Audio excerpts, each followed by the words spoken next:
Hey, you out there. You want some culturally concise commentary? You want some co-hosts who actually are authentic and real? You can tell that they actually have some type of chemistry going on? You hate cloud chasing?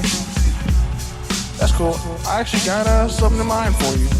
So keep listening. You'll find out. This is Touchdowns with Tangents, your weekly spot for NFL takes, culturally concise tangents, and context for the culture.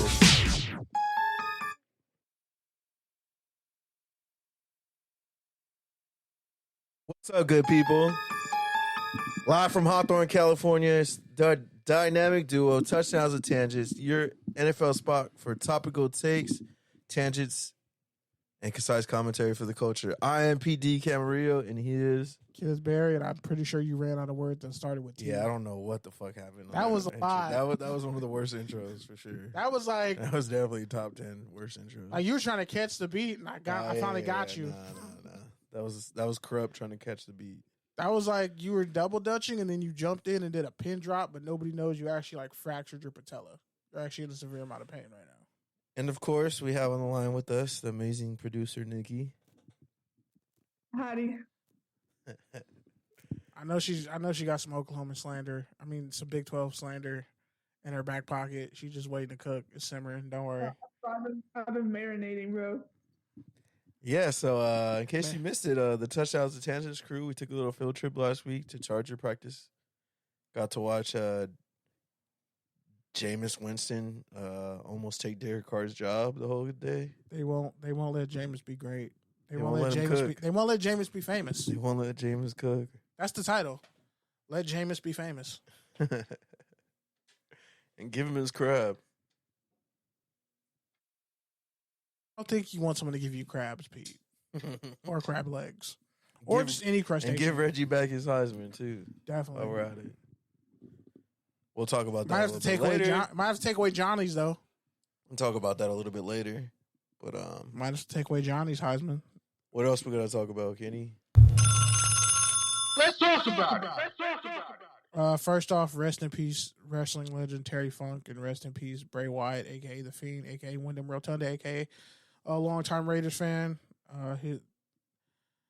Funk died of old age, 79. Wyndham Rotunda, a.k.a. Bray Wyatt, a.k.a. one of the greatest Raider fans ever, was 36. He was actually fighting a life-threatening illness and was supposed to come back in like 2 or 3 weeks to SmackDown or just WWE in general. Leaves behind a wife, an ex-wife, and like I think 4 kids. A kid from a previous marriage, and then kids with JoJo, former announcer who worked at WWE. It's really sad and unfortunate. He's a great dude. Everybody loved him. He struggled with some mental issues after losing, a close friend, Luke Harper, who had died of a rare lung condition. And it was it was shortly after he wrestled Cody Rhodes. So AEW, everybody across the whole wrestling spectrum felt that. And with Terry Funk dying, it's like a wrestler finally died of old age. So people were sad, but they're like, he lived a hell of 79 years. That's a hell of a life. The documentaries on Terry Funk. We're losing a lot of legends. So, Yeah, there's a whole episode about that in Heels. And what they did with Bray Wyatt, and his character, they kind of messed it up. And there were times where he struggled with mental illness. And, creative does their thing. Whatever happened backstage. But The Fiend was a great character before it kind of got, derailed. Just got to be honest. But, yeah, man. And shout out to 1960s legend, Eagles, Rams linebacker, 9-time Pro Bowler Maxie Baughan. He also died at age 85. So, yeah, man. Yep. We also have somebody special coming into the room. Hey, 15, what you mad at me for? I'm not mad at you. I'm just if you're gonna segue, at least segue better than that. I was in the middle of a segue. I was segueing the segue. That was a horrible segue. That was you almost as cut bad me as off my and intro. didn't let me finish. I didn't even say anything. You didn't have to say anything. You shake your head disapprovingly like a fucking father who just found out his kid has 2 left feet. Kenny's blood sugar's low today. My blood sugar is not low today. Anyway, we have a special guest in here. This man has literally covered everything. I'm convinced he'll probably cover like one of our firstborns in the future. Nightcast Media. Mr. Don't come at me with your BS takes on Twitter. Nick Hamilton. What up, Nick? And the myth, the legend. Quarters in session. No, I'm just playing. Can you hear us? And here, Nick. He's not on mute. Oh, wait. Oops. Can't hear. Can't. What about now? Huh. That's weird. Huh. Still? No, we got levels. We got everything. That's fine.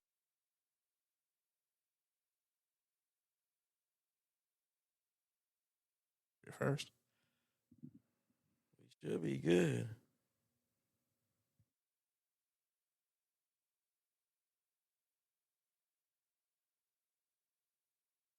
Still can't hear us?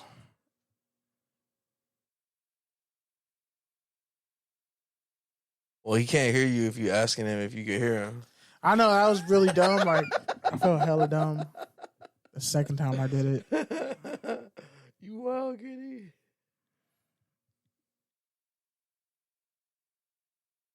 Let me say something. Oh, yeah. No, we're on. We're good. No, I can't hear him. Speaker. Heard Nikki. Hey, Nikki, say something real quick. Oh, y'all are chilling, bro. It's cool. I think he's just having a hard time. Okay. Well, let us know when you're ready, Nick. We'll kind of keep going. Well, quarterbacks. I didn't really want to talk about this. Wait, here we go. He's connecting the audio. Okay. Yeah. There he is. What's There he going is. on, yeah? What's up, Nick? We're good. We're good. You know, out here just admiring you giving people L's on Twitter. Just be here so I don't get fined. It's not even mad at you on that, man. How's everything with you? You know, how's getting ready for, obviously, you know, USC this Saturday, but just the litany of things that you cover with Nightcast Media. I mean, everything is good, man. You know, some make announcements, I make moves. So, you know, I'm just sticking to the script and, you know, just doing what I'm supposed to do, staying in my lane and trying to elevate the company and elevate those who are part of the company. So, the show is doing good. We're about to take it to another level. On Sirius XM, digital TV show is doing good. Doing that independent. The Hollywood 94 with Jackie Ray as the host, covering the WNBA and things surrounding women's basketball, and got a few other things on the burner that we're gonna drop this year. So we're ready to come fully loaded for 24. It's great to hear, man. Always love to hear it and see you win, Nick. You're a Thank real you. one. I appreciate that. So, obviously, you know, this is college football week 0. And is refreshing over. The Big 12 commissioner is just, you know, getting everything back in blood, taking shots at everybody. I'm like, damn, he might call me out next. That's that Rock Nation money. But what's your take on just the landscape? I mean, dare I say, not just the Pac-12, but just like college football and everything that's going on with realignment right now. I mean, I think it's the Boys and Men song. It's so hard to say goodbye to yesterday because I think this is a farewell. You know, it's a farewell tour this season, especially for the Pac-12 and even, you know, teams that are leaving other conferences going to either the Big 12 or the Big 10. So it's going to be very interesting to see, especially near the end of the season, how teams handle the reality of there will be no more Pac-12.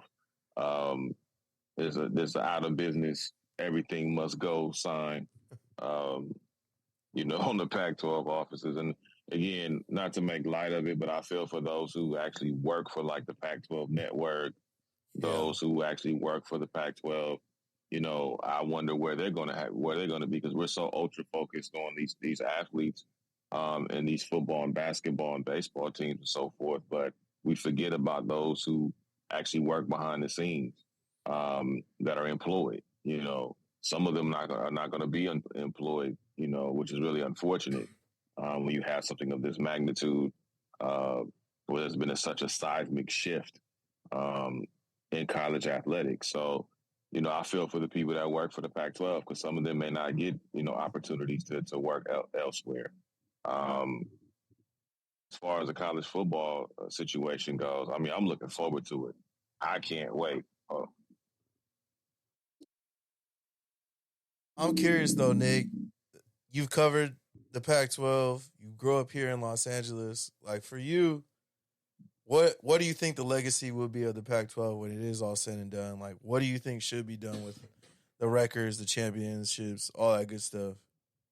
I mean, it's definitely a part of college football. You can't deny, you can't unsee what you've already seen. You can't unsee, Troy Aikman with UCLA. You can't unsee Reggie Bush, who arguably changed the college football landscape. Definitely. You can't unsee, even though they took his Heisman, which they need to give that back, by the way. Yep. Which I'm glad to see he's suing the NCAA, which he should, because they have been holding his trophy hostage for Lord knows how long, and it's been too damn long. That man, what he accomplished on the field is exactly why he got the Heisman in the first place. So I'm going to miss those things. Obviously, the Oregon years, where we saw Oregon make it to a national championship. Unfortunately, they had a dude named Cam Newton who was not going to be denied. But you missed, the Justin Herberts of the world, and seeing him flourish into the NFL quarterback that he is today. Yep. Joey Harrington. You look at, what David Shaw accomplished with Andrew Luck. McCaffrey. Christian McCaffrey. Toby Gerhart. Yeah. What the University of Washington has been able to accomplish. Marcus Peters throughout the years, USC, so it's just countless moments that you think about when you think about the Civil War. There'll be no more Civil War. There'll be no more Apple Cup after this year. So it's just different things about the Pac-12. When I started covering it was the Pac-10, and then it became the Pac-12. So I think it's just a point where those memories can't be erased. So it's definitely, I think we won't really miss the Pac-12 until we start watching these guys in a different conference and like, damn, no more Pac-12, no more 7:30 games. Hey, y'all, we can get out. We can actually get out where it's still some daylight left. It's like, we don't have to get out. We don't have to leave the Coliseum at 11 o'clock at night. You know what I mean?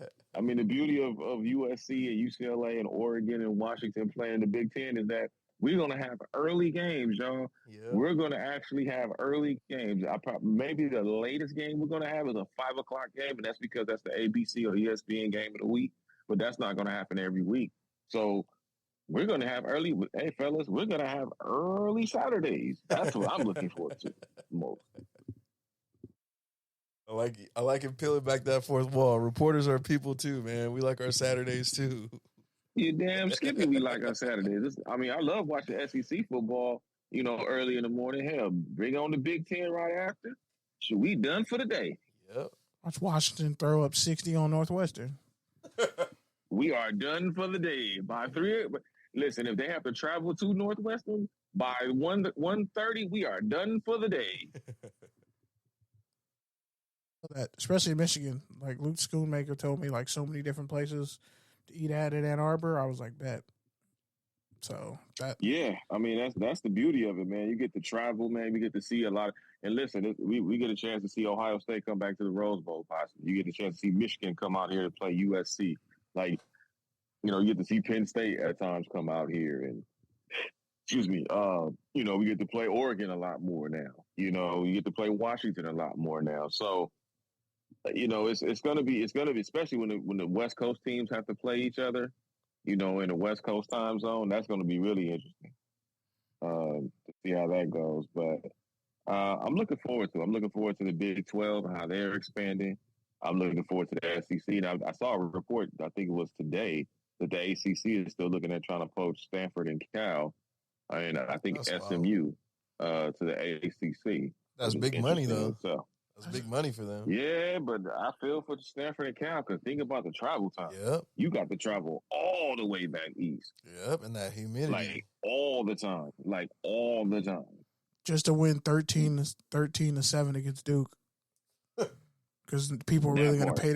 People are really going to pay to see that. Like, who would want to see Harvard or Yale play football? Who would pay to see that? Oh, I do. I enjoy that rivalry every year. I ain't gonna lie to y'all. I enjoy that. Not those two teams, but like, let's see Harvard and Cal play each other every year. Who wants to see that? Who wants that in prime time? But again, this is why the three top conferences are the SEC, the Big 10, and the Big 12. Yep. I mean, and then there's everybody else. Mountain West better stop playing. Because apparently they had a meeting with Oregon State, and I'm like, if Stanford, swear it's like Stanford don't realize like they're the Michelle Williams of like the top like schools in the country. Like, yeah, it's a great university, but like they're standing next to Beyonce. They're not actually Beyonce. Like Cal is like at best Kelly Rowland. Nah, in their heyday, all the legends like from Cal. Cal's like fifth harmony. Okay, fine. LaToya Luckett. Put some respect on Kelly Rowland's name. Don't do her like that. Okay, fine. That's fair. Kelly, you can say Kelly Rowland's like the Big 10. Yeah. You can say Beyonce is the SEC. Like, that's how you. If you want to do it that way, that's cool. All right, cool. I was just saying, like, of the four teams that's left, like, there's no Beyonces in those four. Yeah. They're not even. That group is Michelle Williams. 702. Damn. Yeah. No disrespect to 702 because I was bumping the album the other day. But yeah, it's 702. I mean, the way Cal getting poached and the way stuff is happening left and right, they practically fallen. They got just a little bit more balance than Michelle Williams does. But listen, they falling on the sword more than Rudy Giuliani doing this Rico kite. Yo. It ain't looking good. It's not. There ain't no way he 215 though. I don't believe that shit. Ain't no way. Hey man, ain't no all way. I know is my man about to bounce rock skate in a minute. That's all I know. He probably cellmates with Young Thug right now. Wouldn't be surprised. He ain't seeing. I'm telling y'all now, he ain't gonna see a day in jail. No, he won't. We know that. This is all for show. And he gonna be back in 1600. Yep. Everybody gonna be like, "How this happened?" I'm just calling it. I'm just speaking the truth. That's all. I'm just calling it like I see it. I feel like so the Pac-12 gonna come get me, and then the White House gonna come get you. All right, I see. Hey, I'm with it. Hey, if they got a job for me there, let's get to it. Hey. They got a job for me, let's get to it. I'm gonna just tell the Mountain West. The check clear. As long as the check clear, we all gravity. I feel it. But obviously, college football, that's all nice. But the Rams, another year covering the Rams, man. What's your biggest takeaways on the season? Like, what are you just looking forward to?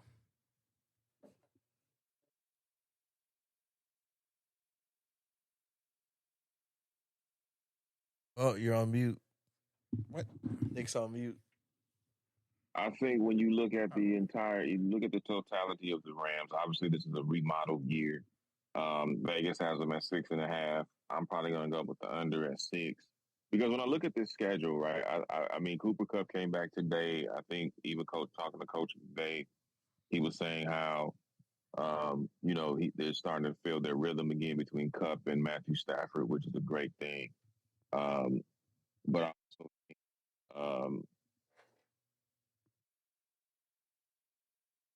think that I think that when you look at Rams could potentially do, I mean, they got 36 rookies on defense. These are the kind of people that will, cost you games just because they're young, not because they're inexperienced, not because they suck. It's just because they're young, and they're trying to get to a situation where they have to learn the system and learn the schemes. And so, I said this before. Raheem Morris is going to have to not only be a coach but be a teacher, along with guys like Aaron Donald, Ernest Jones, and those guys, because these young kids are going to have to learn very, very quickly, and they're going to grow up very quickly this season. Offensively, I know we talk a lot about the offensive line. I like Joe Noboom, Rob Havenstein. I think that O-line has learned something. I think they have to learn how to be more of a cohesive unit in order to keep Matthew Stafford upright. Because the moment Matthew Stafford goes down, it's a wrap. They got to stay healthy. And we already know how that's going to play. We already know how that's going to play out. So some people want Stetson. Yeah, no, Stetson is not the answer. I'm here to report Stetson is not the answer. I have not been. I've seen some good throws by Stetson in the preseason, but I'm still not impressed by him. I still don't think they have a solid backup quarterback that can really get them through the season, and keep them at an even keel. I still don't see that. I have not seen that. And this is why I had threw out the notion that why win all of these games when it's not going to lead to anything. This is a quarterback-driven league. You need somebody for the future, even if you draft them this year and have them sit because you still have Stafford under contract for another year. Even have them sit down because of the situation where, look, you got to build for the future, and you got to get back in the Super Bowl contention pretty quickly, rather sooner than later. This is a team that's been done a remarkable job getting to 2 Super Bowls, and basically in 5 years, winning the Super Bowl. But now you got to add on to that because this is a Dodger and Laker town. And so LA, as we know, guys, LA is very fickle. And with the emergence of USC, when Lincoln Riley's doing over at USC and resurrecting that program, the Rams could be an easy 4th spot when it comes to, fandom in LA. So if you're trying to get into that 3 spot, you got to start winning. And you can't let your renters outshine the owners. That you can't have the Chargers looking better than the Rams in the next couple of years. That can't fly. So what is the alternative? Sometimes you got to sacrifice the macro for the micro. And so you have to know what has to be done in order to get to that point. And that's why I said, I'm sure it's a long shot, but that's why I said, hey, Caleb Williams, why not? The kid is right down to 110. Yep. You can go scoop him up, market him. The marketing is already basically there. Yep. But I know you have to fight the Arizona Cardinals and possibly the Tampa Bay Bucks to get that top spot. And then the Arizona Cardinals and basically they've shown, as of Wednesday, they're in full tank mode. Yep. So, the whole thing is Arizona's destined to tank. Even if they just win one game, they're destined to tank because they want to do the 2-for-1 deal, meaning they can get Caleb Williams. If the Houston Texans end up finishing, with 4 or 5 wins, guess who that first round pick goes to? The Arizona Cardinals. They can go flip that pick, possibly get Marvin Harrison Jr. and say, hey, we got somebody that Caleb can throw to. You still have Buda Baker on defense unless you flip him between now and the end of the season. So it's a whole rebuild for them. But that's just, unfortunately, I would hate to see anybody go there because it's just a very poorly ran organization. So, that remains to be seen. But, hey, if I'm the Rams, what are we playing for in the next couple of years? Yeah. So, Nick, you talked a little bit about kind of the Rams going through a transitional year. When you look across SoFi, obviously the Chargers have a little bit higher expectations, but also they're the Chargers, and they've had those expectations for 4 or 5 years since they got here, really. So, I mean, is this the year, Nick? Are they finally going to get over the hump? Are they finally going to win a playoff game at least? Is this the year? Is this the year, really? I think when it comes to the Los Angeles Chargers, I think when you look at what you hit mute, I think. cooking? Sorry about that, You guys. good? You good? When you look at the Los Angeles Chargers, I think you look at the talent. Obviously, a quarterback with Justin Herbert, top 10 quarterback. You look at the wide receivers in Keenan Allen. You look at Mike Williams, who was an 80-20 ball, 70-30 at least when he goes up. It's just the fact that can Anthony Davis of football stay healthy for an entire season. And that's You mean always been Keenan my issue. Allen or I've never Khalil questioned- Mack or No, Joey I'm talking Bosa? about Mike Williams. I'm talking about Mike Williams. Oh. He is the Anthony Davis of football. This is a dude. I could have said that any of those cannot- four, honestly. I can't. He cannot. And again, I have never questioned Mike Williams' talent. I have never questioned, what his abilities are. My only question has always been, can you stay healthy?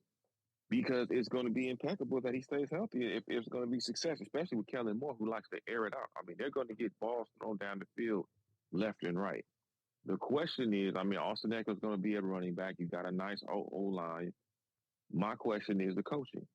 And if Brandon Staley can't elevate Justin Herbert to another level, if Brandon Staley can't win a damn playoff game, and it's time to make some moves. And I said last year, I like Brandon Staley as a person. I think he's a great guy. I think he can be a superb defensive coordinator, but he is not head coaching material. I have said that. I think it's time to get rid of Tom Telesco. I said last year, but the Chargers wouldn't do it because that's too much like right. But I said that they should have went after Sean Payton. I think they should have went after Louis Riddick as their GM.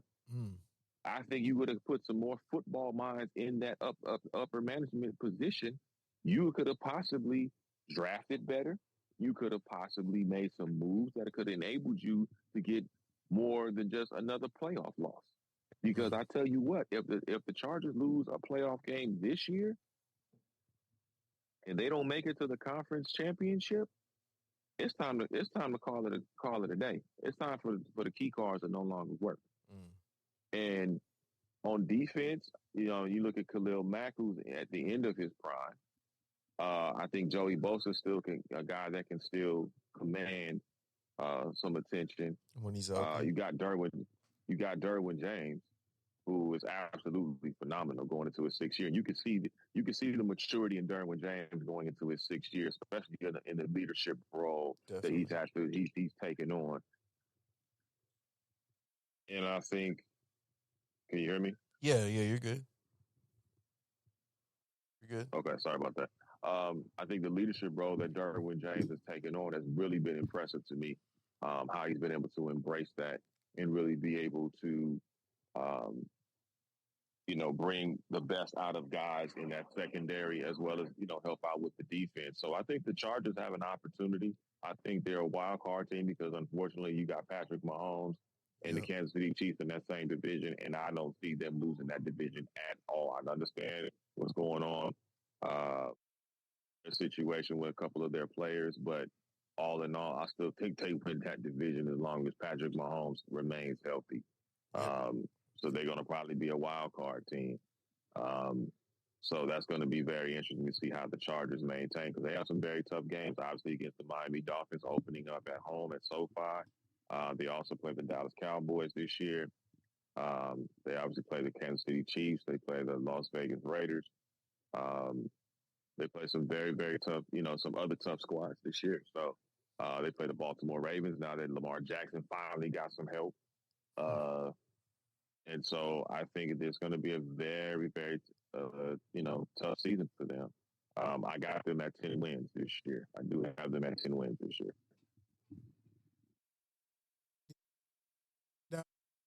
Lastly, man, just for everything that obviously with the NFL, all the stuff that's going on, all the expectations, with this season, who would you say is your Super Bowl matchup? Oh man, it's too early for that. I was gonna say preseason week what? Week 2. Yeah, only thing I'm thinking about is Las Vegas for a week, and what can we get into the entire week leading up to the Super Bowl game? Oh, there's gonna be a lot. There'll be a lot of fun parties out there. Oh man, a lot of cool sponsors out there. I mean, we know the Rams probably not going to be there because let's be honest, that's Seattle's division. But hey, and the Niners are. I mean, listen, it's going to be. It's going to. If the Seattle Seahawks, listen. That dude as a runner. My God, if that kid can find some explosiveness, and I'm gonna tell you another thing too. It's gonna be more wide open, I think, this season than people give the credit for. I mean, I still think the Philadelphia Eagles could definitely win their division, but I think it's gonna be a fight. I think especially if guys can stay healthy, with the Dallas Cowboys, because I like the Cowboys defense. They are nasty. Mm-hmm. They are tenacious. They get they after take the it. ball away. That secondary with Stephon Gilmore and Diggs. I mean, you got Micah Parsons. My God, that dude is just a hog. I love that O-line. They got Zach Martin in tow now. That O-line is going to be. I love the running game with Tony Pollard and Deuce Vaughn. Deuce Vaughn is I'm going to tell you right now, that kid is special. Mm-hmm. Deuce Vaughn is special. The Cowboys truly lucked up on drafting Deuce Vaughn. That kid is special. And I got a chance to talk to him during training camp. And he's just a very sharp kid, has his head on right, willing to learn, takes notes, and learns from guys like Tony Pollard and the rest of the offensive coaches and the running backs coaches. Just a special kid, man. I know he's 5'5", 5'6". Kind of reminds me of a little bit of Dave Meggett, a little bit of another player I can think of. He kind of reminds me of, without saying Sproles, Darren Sproles. Yep, Darren Sproles with a sprinkle when it comes to his vision of Barry Sanders. Ground, and that's the thing that you have to look at. He's very low to the ground. You got to be a beast to go 88 yards to the house against Alabama. So, hey man, that kid is. I told you, he's special, man. He is definitely special. So I look at the Dallas Cowboys. Like I said, the question is, can Dak stay healthy and not throw these interceptions? That's what I look at. Can Dak stay healthy? However Dak goes is where the Cowboys go. At least they got him more weapons this year. What do you have to? I mean, CeeDee Lamb's an absolute flat out stud. Like, how do you not connect with CeeDee Lamb? Right? And the receivers that you have on that squad. So I mean, you look at if you go into the AFC, that AFC North is going to be a log jam. I mean, between Baltimore, Pittsburgh, and Cincinnati. I mean, Pittsburgh has a tenacious defense as well. Offense is under investigation, but their defense is tenacious. And Cleveland's not a pushover either. I mean, they're not an easy out. The jury's still out with Cleveland only because of who's under center. Yeah. Are we going to get the Deshaun Watson that we saw in Houston, or are we going to get the Deshaun Watson that's easily distracted? Yep. That's the question mark I have with the Cleveland Browns. I think they have some talent in certain spaces. Kevin Stefanski, I think he's a solid coach. But I have question marks about under center and where the mind state of who is under center. So I have to. The jury's still out with them. You look at the AFC East. You look at Buffalo, Miami, the Jets. Now they signed Dalvin Cook. They got Aaron Rodgers over there, and Aaron Rodgers is going to have a tough test week 2 because he has to go to Dallas to play the Cowboys. So that's going to be a very, very top-notch matchup. And then, by the way, week 4, I believe, or week 5, they go to play the Broncos. That should be interesting. Yep. Yes. You look, I'm looking at, what CJ Stroud's going to do in Houston. I love what DeMeco Ryans is cultivating with that culture in Houston, what he's developing over there. It's going to take him some time. I don't expect anything significant right out the gate. I think they're smart to give CJ, spoon-fed plays and make sure he's acclimated with the offense. He's comfortable being under center and leading that offense down the field. First year for DeMeco Ryans as a head coach. First year as a starting quarterback for CJ Stroud.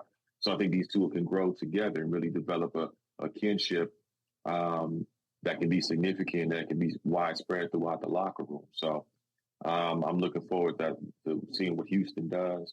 Bryce Young, I'm interested to see how he's going to play this year, even though he don't have anything in Carolina. Yeah, it's bad. Jay Chark got hurt too. I think Branson Robinson is going to be a stud. I think he's going to have a 1,000-yard season in Atlanta this year. He could easily be Rookie of the Year. The New Orleans Saints to win that division. I mean, the NFC sucks. That's what I call the NFC South, is the NFC sucks. Because that's exactly what it is. It's a horrible division. But, hey, if you got to have a winner, I'm going to go with the New Orleans. They let Jameis cook.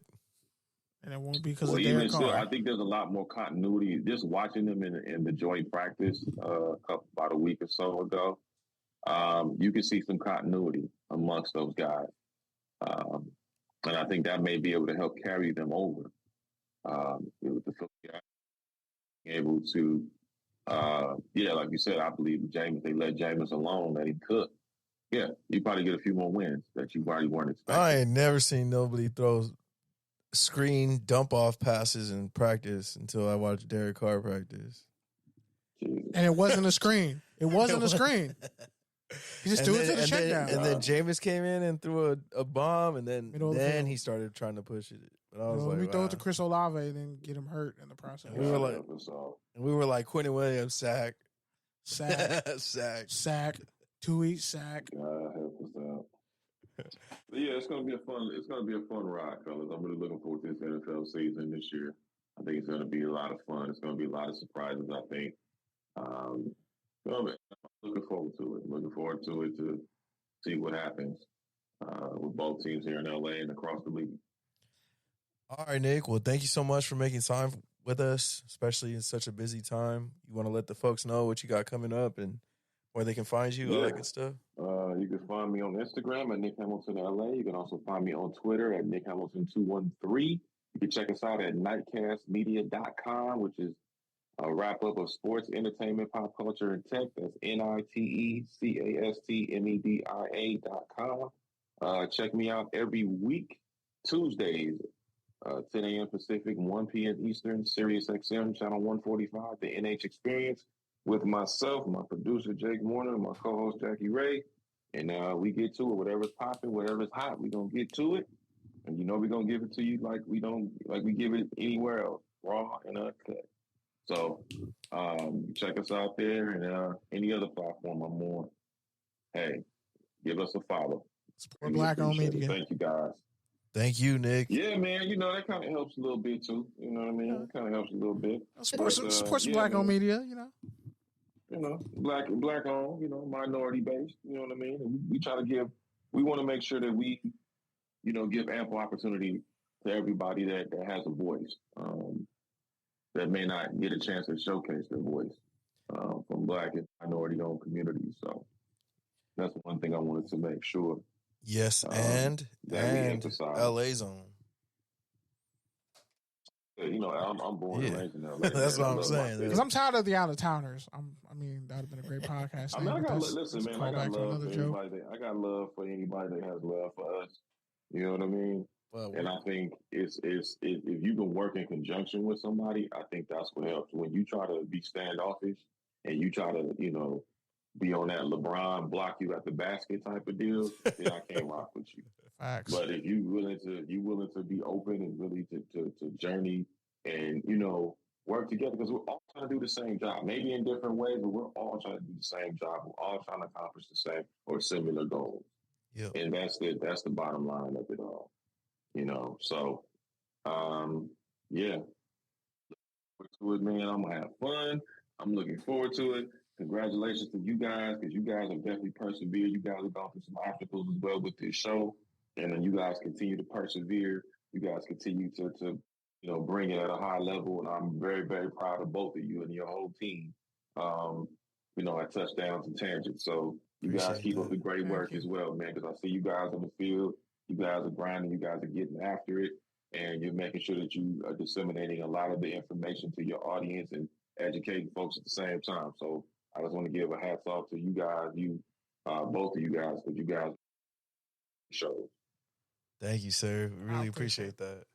Definitely appreciate that. No doubt, man. Y'all have a good rest of the night. I'm gonna get on up in here and do what I need to do.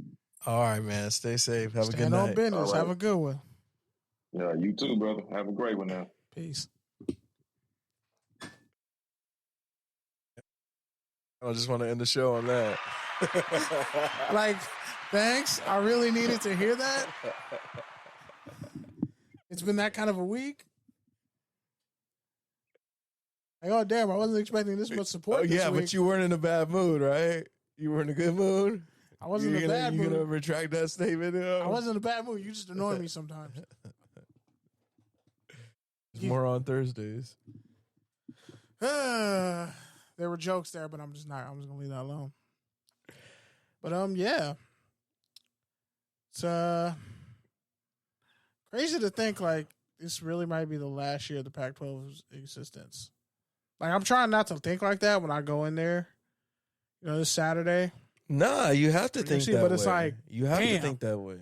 That's the perspective that you need to take and share and appreciate. It's the last Pac-12 home opener for USC ever. It's the last one, man. Where were you when USC played their last Pac-12 home opener ever? Ever. That's what I'm saying. San Jose State's a really good team. But that's what I'm saying is like, it's the end of an era as far as, the Pac-12 kind of being second That's a Taylor Swift line, by the way. It's the end of an era as far as, the Pac-12 being second rate, as far as, like he said, those late night games, the patches are going to change, the matchups are going to change. Yes, all that. But also, like, these teams are going to be playing farther away. And so it's like, it's important to remember, like, the legacy of the Pac-12, the fact that it did exist and these teams did play each other. And so this last ride, it's like, it's important to take that approach, especially you, someone who's grown up loving the Pac-12 and watching the Pac-12 network, probably one of the only people in the entire world that watches the Pac-12 network. Like, I literally can religiously tell you some of my favorite players from almost every school when I was growing up. Like Oregon, AJ Tuateli. Like, that's when I started really looking at, like, how a lot of safeties get turned into linebackers. Like, watch the Pac-12, like, smarten me up about football. So it's like, what you trying to say? I wouldn't go that far. There's been some bad football in the Pac-12, too. I mean, yeah. And most of it came from UCLA. Let's talk about it. Nah, there's how USC on sanctions for 15 8, years and you don't sniff a national title? There's another 8 bad teams in the Pac-12. I know. I just wanted to be picky at you. I know. I'm just saying. I'm saying, how many national title appearances has USC had? I'm in the opposite kind of mood that you're in. I'm in a good mood. So no, you're in a troll mood. I'm fine. That's the problem. I'm just saying, like, UCLA hasn't sniffed a Rose Bowl game in for how long? And they play there? Had like 10 years. No, 10 years USC was on sanctions practically. Not a sniff. Don't be pulling up to the tailgate. That's all I gotta say. I'm not pulling up to the tailgate. I'm fucking pulling up to the tailgate. I love UCLA. Hey, UCLA tailgates, I fuck with you heavy. I love you with open arms. We can be friends before, during, and after the game, as long as you don't get disrespectful or step on my shoes. Especially, like, I'm mad. Did you go to the tailgate? Yes, because I was trashed. I was mad because, like I found out I had credentials to the game during the game, and I was like, what the fuck? Like, I adjacently remember you being there, but, like, dude, we went back. I don't know if I imagined it. You don't remember the rest of the night? Jesus Christ, how blitzed I remember you and Omar talking about Lil Wayne. Bro, how blitzed? For like 15 minutes. How blitzed were you, bro? I remember you guys talking about Lil Wayne for like 15 minutes. Much shit happened. Like, so much shit happened that night. And then after that, Omar was like, at least Kenny actually listens to me, and he was making good points. Unlike you, I was like, okay. Because you're a Taurus. You kind of don't have a soul a little bit. And you're musty. And you musty. All right, college football. Which, by the way, a lot of people in the media have kind of had issues with UCLA's credentialing situation, but whatever. I mean, it's been talked about. It's well known. College football. Make it real hard to, give people credentials to stuff. I just don't understand it. Like, how you want people to cover your stuff, but then not. Don't we have a whole intro where it's like, it's not about the coverage, it's not about credentials? You already said credentials like 7 times in a minute. Nobody's talking about credentials. Sometimes let's talk about college football, sir. Let's talk about college football. Yes, indeed. Well, a bunch of teams have named their starting quarterbacks, in particular Georgia. Starter, Carson Beck, That just sounds like a starting quarterback for a team that has great players everywhere but the quarterback position. Real forgettable name, or it might be real. It might be real great. We never know. I mean, quarterbacks usually have success on teams like Georgia or Alabama. Unless it's like a Bryce Young or somebody like that, you usually kind of give them the benefit of the doubt. So we'll see. It's going to be hard for Georgia to really be dethroned this year unless they lose to Bama or somebody. But it is what it is. You mean USC can't beat them? I honestly think they can. If the defense is as good as the progression has been talked about in practices, but I don't believe practice. You got to show me in the game. Is Corey Feldman going to do something? Did you say Corey Feldman? Yeah. Do you know who Corey Feldman is? Yeah, the Centennial DN. You said Corey Feldman. Do you know who Corey Feldman? I want you to Google Corey Feldman. Okay, Corey Feldman. You mean Corey Foreman? Foreman, there you go. No, he's like third string. You know I can't see, something. Bro. Nah, but I mean Corey Feldman is like one of the Coreys who got molested, and has a whole vendetta and a documentary about child molestation in Hollywood. And you just brought up Corey Feldman. I was like, holy shit, that was out of nowhere. But anyway, USC. That's you calling me out that literally only one person is gonna laugh about, and it's gonna be Mancini. He's gonna be like, yeah, he said Corey Feldman. The group chat on a fucking Friday next week, randomly, he's like Corey Feldman didn't play football, but he did have his childhood ruined and innocence destroyed. So there's that. Sorry, I had to change up my voice real quick. That was kind of dark. Anyway, so a Georgia player, Branson Robinson, is going to miss a year due to a knee injury. Michigan is self-imposing a 3-game suspension for Harbaugh. I heard he wasn't going to get anything at one point. Now it's just 3 games. Doesn't really change anything. And I think people look stupid for this is what you pop them on. Bro, Alabama players was already with Hellcats. It was talked about, it was in the streets. Yeah, such and such got a Hellcat when they signed on to Alabama. Wait, yeah, but he never played, and nobody ever heard his name again, so it doesn't technically matter. But still, he was getting playing that Hellcat though. Were you though? Are you getting played on a Hellcat in 2023? You're just getting robbed for your Hellcat. It feels like you're probably just getting robbed for your Hellcat. Anyway. LSU D tackle and grouchy. Let's speed through it. Yeah, LSU D tackle. Oh, you admit it. You're grouchy. You just said yeah. You admitted it. I'm hungry. I got you. Yeah. All right. Go ahead. I'm hungry and I'm grouchy. I'm angry and I'm beyond pissed off. Oh yeah. See. Now shut up. You can only heal when you acknowledge what you're going through. Bullshit. My foot hasn't healed in 10 fucking years. Actually hurts right now. I just mean that's the start of the process. No, people gotta stop saying shit like that. I was sore from those 40s until yesterday. I hit my fucking kneecap so hard. I'm glad you mentioned this. We tried to run 40s at Charters. First off, my dumb ass took my fucking Crocs off and ran on wet grass. I had a red flag. That shit you texted Aaron Barry was so funny. I was crying because all of it was true. Should I read it? I was like sources. I told Barry, I was like, text Kenny sources. Pete beat Kenny. He made red flags. I was like, false. Kenny Kenny ran a 5.7 in high school. Kenny was never fast. He added the stuff about you. He added the stuff about your draft stock falling. All I said was just text him. That's sources. The part that triggered me. I was like, just text him sources. Pete beat you at a 40. Bro, all the fucking pizza, the pizza, beer, and wings I bought your friends, motherfucker. I'm practically in the group chat and in the family. Don't play with me like that. You gotta do the Bermuda Triangle, and then you can. Bro, I'll hit every bar in Hawthorne. You won't. You think I won't? You won't. Bet. Not tonight. Bet. No, bet. Not this week. No, not this week. No, what's wrong with you? Do I look like a fucking speed limit in Georgia? You're not going to disrespect me like that. You're not going to gas me up like that. Wow. Too soon. You're just talking it's about really Georgia. Not. No, it happens every day, actually. I've been waiting to get that joke off. I heard Savannah's dope, though. I actually want to go to Savannah. I mean, I just try to avoid Georgia. I used to live in Savannah. It was dope. Yeah, I've heard nothing but good things about Savannah, honestly. Have you talked to the black people that live there? Yeah, actually I have, too. Okay. They told me it was dope as well. Cool. As long as just keep me off the freeway. God, keep me off that freeway. But anyway, back to what I was saying. Imagine a guy from LA talking shit about Georgia's freeways. It's Really? crazy. That's wild. I know. Oh, now you. No, wait. Let's add a wrinkle to that. A dude from LA that doesn't even drive talking about freeways. I already hate freeways in general.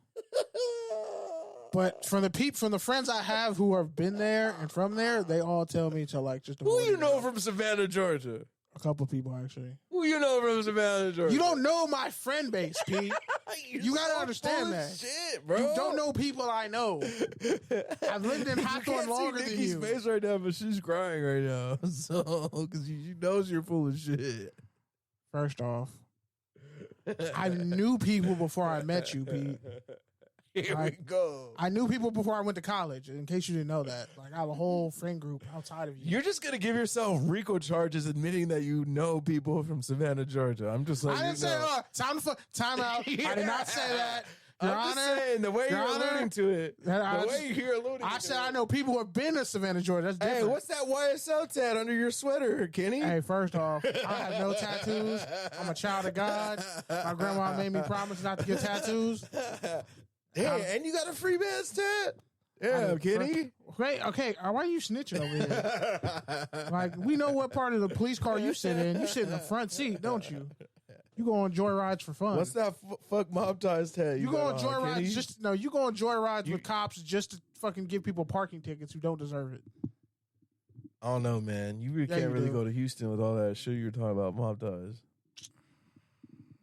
It just to prove my point. You only beat up and attack black people. You ain't killed no white people. You ain't went after no cops. You just fuck with black people. I think you did say that too. I'm sorry. I said you didn't go after George.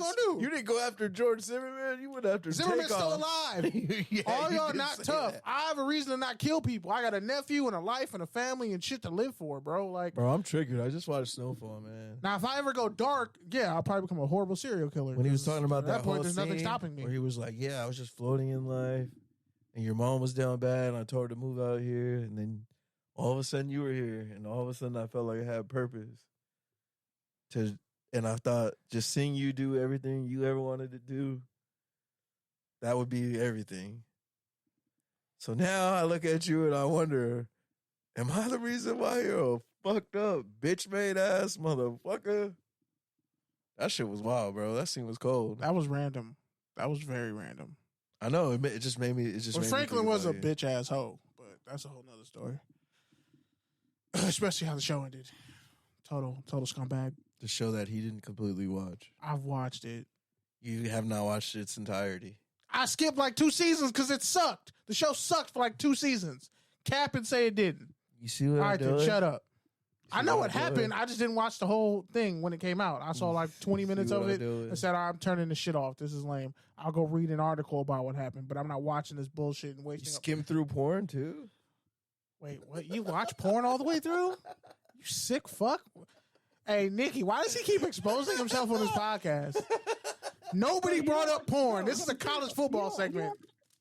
You don't watch porn for the plot? Yeah, come on, Giddy. I mean, I'll listen to ASMR. No, oh my God, you're fucking creep. On an airplane just to go to sleep, but no. I don't want to hear crying babies. The fuck? That's a lot, man. I could make a lot of inappropriate jokes off that. You already made an inappropriate joke by bringing up Pornhub during the college football segment. Jesus Christ. What is this, Project X? This has gone off the rails. Speaking of going off the rails, LSU D tackle Maason Smith got suspended 1 game for. I feel like that was in one of our name options. Was off the rails. I feel like that was in our workshop. It was. Well, Tales from the Third Rail. And then I think we found out that there was already an Off the Rails podcast. Yes, and I came up with Tales from the Third Rails in college for Mancini's Opinion Section podcast. Here we go. Tales from the Third Rail is really great. Nah, like we did really great work. Mancini got really great guests. Fuck that. Go listen to some of my old college work. Oh my God, here we go. All right, you done? Been putting out hits forever. You done? Almost. Yeah, so he got suspended. Shut up. He got suspended for benefits that he got before NIL became legal. How you pop me for some shit? What in the name of prohibition is going on here? How you pop me for some shit that's legal now that you said I did before it was? But how did Pete Carroll get asylum then? That's what I'm saying. Like, this is where, like, at least Johnny Manziel just came out and snitched, because, I mean, that's white privilege. He just came out and snitched on himself.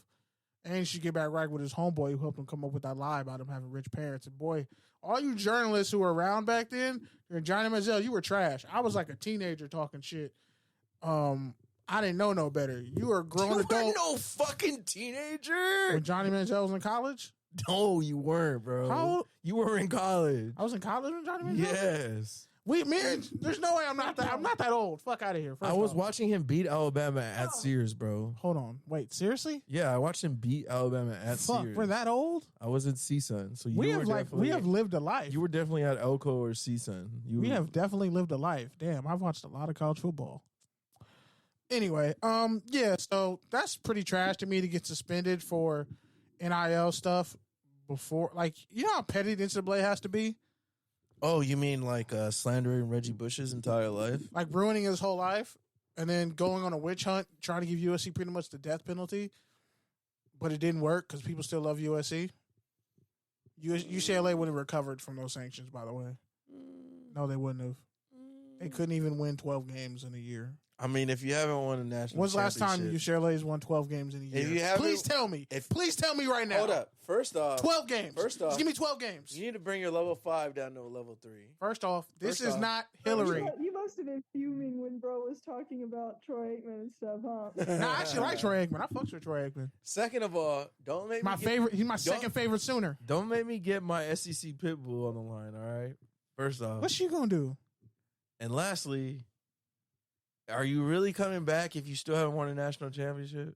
Did you really come back? You ain't been there. First off, I'm just saying. When was the last time UCLA won 12 games in a season? I'm just saying. You're comparing. When was the last time UCLA won 12 games? Hold up. Answer my question. Hold on. What you're saying? I can tell you when USC what did you're it. saying is like, oh, someone was a WWE championship, got kicked off, went to TNA for 15 why years. Why are you talking wrestling? And come back and win the Intercontinental Championship. Congrats. You won an Intercontinental Championship. My name is AJ Styles. That's what I'm saying. No, first off, AJ Styles is a Hall of Famer. It's not really a comeback unless you get back to where you were. Otherwise, it's just like a second act. So who told you that? Who told first. you that? I mean, Sha'Carri Richardson had a comeback. I'm just saying, if you don't get back to the highest peak, then it's just a shitty sequel. So there's a scream. All I'm saying is the Pitbull is growling on the chain right now. All I'm saying is you can't tell me the last time UCLA won 12 games in a season. You can't say it. You could have been Googling on your phone this whole time. You can't tell me. They won, what, 10 with Huntley? I think they won 9 with DTR? Like I said 12. Ago? Motherfucker, English. Do you speak it? 12. Don't say. Okay. Am I tripping, or is 12 games undefeated? You definitely are. You're definitely not. No, it's you definitely not. It's not undefeated. If you're in the Pac-12, technically. But I just said 12 games in the season. I didn't say UCLA had a completely stellar and perfect 12-0 record. Is that what you're asking? I'm saying, when's the last time UCLA won 12 games in the season? They could have went 12-1. They could have won 11-1 in the Pac-12 and then won their bowl game. You can't tell me the last time they won 12 games in the season. I can tell you when USC did it. When was it, Kenny? A couple years ago. Teams rarely get 12 fine. wins. I'll give you 11. Hold on. When was the last time they won 12 games, Kenny? Because USC won 11 last year. Hold on, Kenny. Let you cook. When's the last time they won 12 games, I asked Kenny? you. You're the one with the computer. When's the last time they won 12 games, Kenny? Last time UCLA won 12 games is probably going to be somewhere between 99 and 02. Nope. Probably 02. Never won 12 games. They've never won 12 games in the season. The last time they were fucking 10-2 was the Maurice Jones-Drew year when they clapped Oklahoma's cheeks. Nope. Jim Mora, 2014 and 2013. What? Okay, so then Carl Durrell. No, Carl Durrell was before Jim Mora Jr. That's what I'm saying. I said the last time. Bro always brings up that random UCLA game from like before I was born. The last like 3 meetings. He and I were both alive and children when that happened. We saw it live. When what? When UCLA clapped Oklahoma Cheeks, which is arguably one of the greatest UCLA teams ever. That's the reason why I bring it up. Because Mojo was a monster, and he had, what's his name, the running back who became a fullback, Derek Coleman. He was a beast. You had Mercedes Lewis. Had a couple good receivers. Brandon Brazel, Drew Olson was nice. He disappeared off the face of the earth, though. But that was a really great UCLA team. That's the reason why I bring it up. It's because like What people year don't was that? realize like they shut down Adrian Peterson. Like people don't realize how and Marshawn. They Next don't- week. people don't realize UCLA actually was good. Like that's why Pac-12 football is so great, and it's sad that it's gone because UCLA had some great fucking teams, Oklahoma is 6-1 against UCLA in football. and Like, that's the only one I remember is the win. What you mean? What you mean? Think I'm gonna talk about the ass whoopings? No. And they still got smacked by USC. Yeah, they sure did. And then they 60 to something. The Reggie Bush flip, the punt return. And then they smacked Northwestern. Yep. Who got? Wait, what? Smacked Northwestern the following after they lost to USC. Yeah, their bowl game. But I'm saying UCLA had the one to let. Bottom line is UCLA had like a whole decade to actually become nationally relevant when USC was going through sanctions and couldn't do it. So anyway, now Can we move on to the rest of the show? Yeah, definitely. All I'm saying is when it comes back to LSU D tackle, I think that's really foul that he got suspended. How you gonna hit me with something like that? Should be a statute of limitations for that. I would fight that. I would sue the NCAA for that. Touchdown! Especially like during COVID and all that. Like, homie, you don't know what I was dealing with. Like, you can't even. That's trash to even suspend him for that. All right, Nikki, touchdown or turnover? Oh, you forgot the Big 12. No, that'll be fair. You already fade or talked fair. about that. Nah, I really did. You alluded to it. Nikki hasn't talked about it, so I'm gonna just put that in fade or fair or fade. I want to hear Nikki's take on the Big 12. We'll just leave that. I'll move that to fair or fade. We're not ending the show without hearing Nikki's take on that. He knows what my face looks like, and I'm not even on camera. That's why she's smiling. She's literally smiling. That's cool. We have Taurus telekinesis, Kenny. It's all right. Yes, it's called musty telekinesis. Y'all thinking dirty fuck? Kenny says wild shit. It's called dirty fucked up thoughts. Wait, what'd you say? I thought it was only male Tauruses that were musty, according to you. You changed. Oh no, he's physically musty. Like, we're not arguing musty. that. I said physically musty. You say your mom's musty. No, I said mentally musty, as in you have dirty ass thoughts.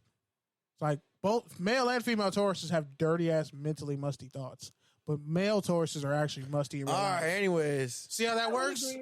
touchdown or turnover, Nikki? All right, touchdown turnover. The Ravens sign 3-time Pro Bowler Clowney. Dang, the fact that he's been a 3-time Pro Bowler and never had over 10 sacks is wild. But yeah, I think it's a touchdown for him because he'll actually have some talent around him, and he's pretty much the only thing left on the used car lot. So sometimes you just got to take home a lemon. Call it a day. It's better than a bike. You know what? I'm only going to call it a turnover for one reason. This man has never had 10 sacks in the season. He's a better run defender than he is a pass rusher. And who's he going to blame for not getting 10 sacks this time? You can't blame Myles Garrett like he did last year. So now who's he going to blame when he's playing on the Ravens? He's going to say Patrick Queen took his sacks. He's going to say Roquan Smith took his coverage sack. All I'm saying is this dude picked the number 24. If 24 plus 24. 48? How many career sacks does Jadeveon Clowney have? 48? 43. What does that mean? I'm just saying, at least pick a number that is like at least half of the career sacks you have. What the Like, fuck are you talking if I doubled your number twice and your number doubled twice, What? you pick 24. It's a corner's number. You're a That's defensive the lineman. weirdest fucking take of my whole life. I'm just saying it's a petty take, but like for real, bro. Like you don't even have 50 Maybe he's career a sacks. Kobe fan. That's cool. His biggest hit was against Vincent Smith in that bowl game, in the Outback Bowl. That's his biggest hit. All right. Are you done hijacking the show? Go ahead, Nikki. I'm not hijacking the show.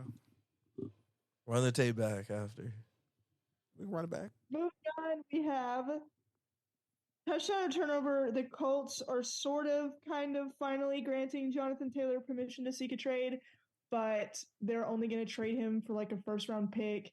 So they're basically saying that he has first-round value, but they don't want to pay him first-round value. So yeah, touchdown and turnover. And he has until Tuesday, so it's only like a week. But yeah. Or they can put him on the pup list. I mean, I think it's a turnover for them. Definitely the Colts. I feel like they were really planning on having him be Anthony Richardson's buffer, and without Safety that, blanket. Without that, I think Richardson, we know, is already raw. So without that, you're really just throwing him to the wolves. And at this point, I mean, what leverage do the Colts really have? Right? Like, teams know he doesn't want to be there now at this point. So are they really going to give up a first-round pick? And if it is, it's probably going to be a good team. So it's going to be a late first-round pick. The Panthers didn't even get a first-round pick for Christian McCaffrey. And that's a good point as well. So there you have it. Even though I think Jonathan Taylor's a way better running back. And, I mean, Zeke and Cook had no trade value. So, I mean, Taylor's younger than them, so he should have some trade value. But, yeah. Also, a lot of tread on his tires. That's what they're going to say. From Wisconsin. Well, people are calling Indy. about Josh Jacobs, too. So Miami called. The Raiders made it clear they're not. Jonathan Taylor? Tread? Is that what you said? He has some tread on his tires. He's 24 years old. yeah, but Go he look went at to his stats at Wisconsin. He had I think 2 or 3 And what, 2,000 yard 2 years ago seasons. when they made the playoffs, he had a monster year. Yeah, he had one of the most carries in 5 years or something. He had some crazy Larry shit. Johnson type carries. And he Imagine had being in a position where success is worse for you. That's crazy. yeah, I know, right? It's fucked up. But I mean, that's how they treat running backs. And coming out of Wisconsin, that's been the rub. That was the rub on Melvin Gordon. That was the rub on Jonathan Taylor until he ran a 4.37 and everybody realized, oh shit, he might be the best Wisconsin running back ever. Arguably is. And the Raiders passed on him. Only to not pay the running back who, set all their rushing records in one season. Amazing work. Next. We have the 49ers depth chart pretty much came out, leading with Brock Purdy, Sam Darnold at number 2, and I believe Trey Lance at number 3. I read that he might be getting moved down to 4 even, but I feel like that was cap. But yeah, touchdown. He can't be that bad, and if he is that bad, then it's on Shanahan, the QB coach, and everyone else around him who's supposed to be developing him. Because you don't trade up, take someone in the top half of the first round, and give up on them on 3 years from North Dakota State. So you knew he was raw, and also he's been hurt. So how is he ever going to succeed in that case? If I'm the Rams. What's that? Fractured his ankle, tore ligament in his finger. Yeah. Everybody's saying, they got Twitter, they wanted to take Mac Jones, but they got bullied into taking him, even though Micah Parsons was on the board. All I'm saying is, when it comes to the Niners, let's just be real. I mean, everyone's just talking about... What quarterbacks has Kyle Shanahan developed? Everyone's talking about Zach White and how he's kind of bouncing back and he's showing some promise. The dude in the Jets. You mean Zach Wilson? Zach Wilson. My bad. Jesus Christ, bro. Talking about the white stripes over here? The fuck? No. They had the other quarterback that was white, too. Mike White. Yeah, so I mixed them up. So I wasn't that far off. Don't make it look like it's the most disgraceful thing I've ever done in my fucking 700 episodes of GFEs and mispronunciations. I'm just saying not all white people look alike, Pete. Damn, I can't believe I had to tell you that. Wow. You said Mike White and Zach White. None of their last names are white. Except Mike. My point is, after everything he's been through, the Jets still haven't really quit on him. And with Trey Lance, it's they quit on him before they even started him, but still kind of gaslighted him into being the starter last year, only for him to fail. And then fail farther this year. And it's he played great the preseason. But yeah, if I'm a team like the Rams, if I'm a team like the Raiders, where it's I have an old quarterback or I have a quarterback that I'm not fully sold on, I would trade a separate round pick for him. Why not? New England, I look into it. Yeah, why not? Same thing. Yeah, Mac Jones is not sold on him. Whatever. Who? Mac Jones. Bro, I'd throw Mac Jones in a garbage can for Trey Lance. We know you would. You'd set the garbage can on fire too. I think I'd leave with a couple of bucks. Damn. I'm trying to survive on the streets. I don't want to kill him. Give him some money to go to Subway. That'll kill him long term anyway. Damn. Try to get on a commercial with Bill Belichick. Hilarious. They'll just put your face on Madden as the coach of the New England Patriots. Might get a residual check out of it. It'll look more like Bill Belichick than whatever the fuck that they tried to attempt that last Yeah, time. that dude, I was like, who the fuck is this? What team? Yeah, it's a morph of so-and-so and so-and-so. No, dude, it just looks like some random white guy named Daryl that works at Ace Hardware. Yeah, it's a bald white dude with a patchy beard and mustache. I was like, what is going on here? There's no Bill Belichick in that dude's face. Yeah, but anyway, when it comes to this, just they gave up. They should have never drafted him. They gave up on him. Like Jordan Love at least went to a situation where like he's now allowed to thrive. Lance was never going to get that in San Francisco, and it felt like it. It felt like, okay, we got this defense. We're going to lean on our defense, but never really develop the offense. That's why Debo didn't want to be used as a running back anymore. Like, if you're going to actually let this offense flourish, let it flourish. But in reality, can anybody name me a quarterback that Kyle Shanahan has developed? Matt Ryan. Matt Ryan. Purdy don't really count because, again, he's playing within the offense. He's playing conservative within the offense, so it makes him look highly efficient. He's not throwing deep downfield because he's not that guy. He doesn't have the arm strength to do it. I watched him at Iowa State. He's not that kind of guy.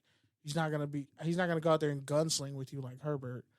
And that offense ain't really built for it. And they lost McGlinchey, who was in. I mean, they went that to offensive that right side of the offensive line. They went to the Super Bowl with Jimmy Garoppolo, who wasn't exactly airing it out either. So yeah, but Jimmy actually will be competitive. Like, and you got to factor in. That's Brock Purdy's whole thing. He's been competitive. Here's the thing: Jimmy could have played in the NFC title game, and look what they did to him. Could he have though? Because he didn't even pass his physical 4 months later. So I'm not sure how accurate that really was. He was laughing during the game, like because he knew he was getting the fuck out of there, and he was gonna let them be stuck with Trey Lance, Brock Purdy. I'm just saying, like, and he was gonna get paid. Can you name a quarterback that Kyle Shanahan has developed successfully? I mean, he hasn't been a coach that long, bro. No. He inherited Garoppolo. Offensive coordinator. He's been offensive coordinator before he was a head coach. In Atlanta, he inherited Ryan. He was in Washington too, right? He wasn't an offensive coordinator. But he was like a QB coach or whatever. He was on that Washington staff. I think he was a tight ends or running backs coach. Bottom line is he hasn't ever developed a successful QB. All right, let's successful offensive system, but not a quarterback he's developed. So why are y'all shocked? Next. Moving on to, we have a couple of more in touchdown and turnover. We got the Ravens signing Darby following Humphrey's injury. We talked about this last week. Darby? Oh. Ronald Darby? Yeah, we did. We talked about it last week. Because remember, I got him mixed up with Bradley Roby. Oh, yeah, that you was did. The whole thing. Yeah. You did. You don't remember nobody's name. I was absent, so I get a pass on that one. Good. No, you don't. I mean, Figured out why Kenny doesn't like Kyle Shanahan. Started his career at UCLA. I don't dislike Kyle Shanahan. He also played at UT. Big shocker. Wait, Tennessee or Texas? You had to say UT and then not. What do you mean? There's only one UT. You sure? Depends on what state you're in and Let's who you ask say the that to. A&M friend. Is there one UT or not? I mean, when someone says UT, I think of the Longhorns. Somebody says Tennessee when they're talking about Tennessee. No, they don't. I mean, it is UT technically and UT. It is. Like when people talk about UT Tennessee, they usually just say U10. That's like calling U10. That's like calling that's South gross. Carolina USC. We've been over this. But people do that. That's what I'm telling you. You can't just dismiss a group you disagree with. But if I were to, someone said, like name a UT player, I wouldn't say I wouldn't say Hooker. I would say someone from the Longhorns. They probably would just say Vols, like Volunteers. But if you say UT, people will say UT. They'll assume Tennessee. Damn.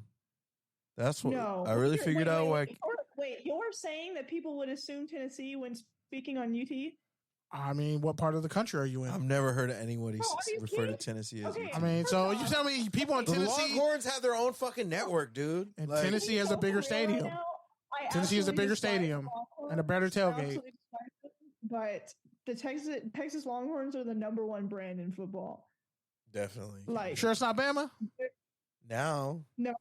The year before last, Texas A&M surpassed them as the number one brand temporarily, but history-wise, Texas Longhorns are by far the biggest brand in college football. I'm not disagreeing with that. I'm just saying nomenclature-wise, people from UT will be like, "What the fuck you talking about, the Longhorns?" Okay, when I say the Cowboys, you think of the Dallas Cowboys. You don't think of the Oklahoma State Cowboys. But that's not a fair comparison because Yes, because the brand is that different. Because the Cowboys have the biggest brand in the NFL, and so it's the same thing. That's not real. Nah, that's definitely not different. Bro. There's nah, no way because you can't compare pros to college like that. That's not fair. Unless If you said like OSU or Oh, OSU, I would be like All right, Ohio guys. State, Oregon State was probably Ohio State. all right, guys, we really don't have to argue about this. But yeah, anyways, as I was saying, I figured out why Kenny hates Kyle Shanahan. I don't It's hate Kyle because Shanahan. he played at Texas on the teams with Roy Williams, Cedric Benson, etc. Bro, that boy got no snaps. Why are you saying he played? He also, that's fucked up, man. What were his stats? That's Wasn't Chris Sims a QB? he still. I'm not saying he played.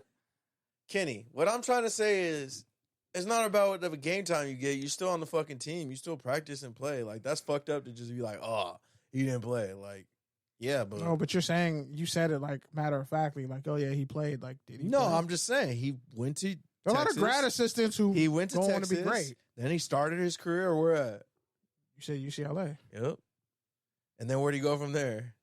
I don't know. You tell me. Let's keep. You got his resume. Let's keep. Who's Kenny's least favorite coach? Let's see. Least favorite NFL coach. Technically, In the it's past Bill, 20 it's Bill, years. It's Bill Callahan. In the past 20 years. You're close. He's from that coaching tree. What coaching tree is Bill Callahan on? Of this, but I don't. Don't overthink it. It's an easy one. Don't know. He started his career with Gruden in Tampa. There you go. The trifecta of hate. Damn, I guess that does make sense. In a parallel universe, I did it. Why do you dislike Tampa so much? Gruden, not Tampa. Gruden. He's overrated as a coach. Hell overrated. He won with somebody else's players. Gruden? But he was an offensive coordinator in Cleveland, so I stand corrected. Former Raiders coach. Yes. Zach Gruden, as a Raiders fan, that's interesting. We got traded What do to you mean? the Buccaneers, and then ruined Josh Freeman. And then ruined a playoff team to He ruined Mike Williams too. create an adjacent playoff team that he just eventually ruined that too. Then he ruined Mike Williams. Let's not forget that. He kind of ruined Mike Williams. How did he ruin Mike Williams? I don't know. If you ruined Josh Freeman, you probably ruined Mike Williams too. Mike Williams was nice. Mike Williams was on Tampa Bay? You're talking about the other Mike Williams. Not the USC Mike Williams. I think he went to Illinois. Yeah. Illinois or Syracuse. You're talking about the other Mike Williams. All right, next. The better Mike Williams. He was actually really Man, I really thought we were going to finish by 10. I was really, really hopeful. We didn't start at 8 o'clock. So. Well, we could speed run. We still got 30 minutes. Yeah, we still have like 7 segments, and Kenny's like on his off the rail shit. So All right, That's speed run starting now. Full attack. Isaiah Simmons traded for a 7th round pick. Touchdown or turnover? I mean, it's a touchdown for him. because he gets the fuck out of there. He'll go somewhere where they'll actually use him properly. And he goes with his USC brethren, Leonard Williams and Adoree Jackson. Excuse me?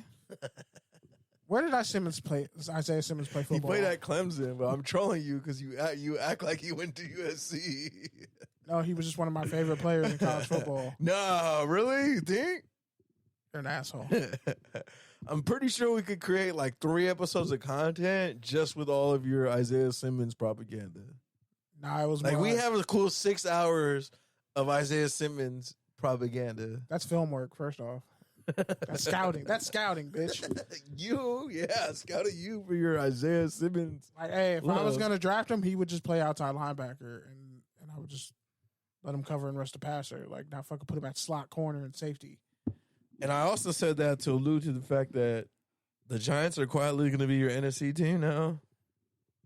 I think they're a dark horse to make the NFC title game. See, he was gonna deny it, and then he was like, "Nah, I actually kind of like them minus Daniel Dimes." He's like, "I'm in, except for Daniel Dimes." But I said it last year. I said after the draft and everything, I was like, "This is a dark horse team to make the NFC title game. They're not gonna win, but they're a dark horse." The NFC East is like the most loaded division in the NFC. It's just funny because you're like not good at hiding your emotions, so it's like What? I'm totally great at hiding my emotions. I could see your like disgust turn into like clarification at the same time. Clarity? Wow. First off, I'm a Pisces. Like I'd be saying some shit, my and emotions. you'd be like hearing it, and then you're like disgusted, and then you process it, and you're like, actually, he might be right. And it's like you see that in real time, and you're like, wow, that's wild. Again, I'm a Pisces. I'm not technically the oldest house. Wait, I thought you were an Aquarius. It depends on the day of the Fuck out of week. here.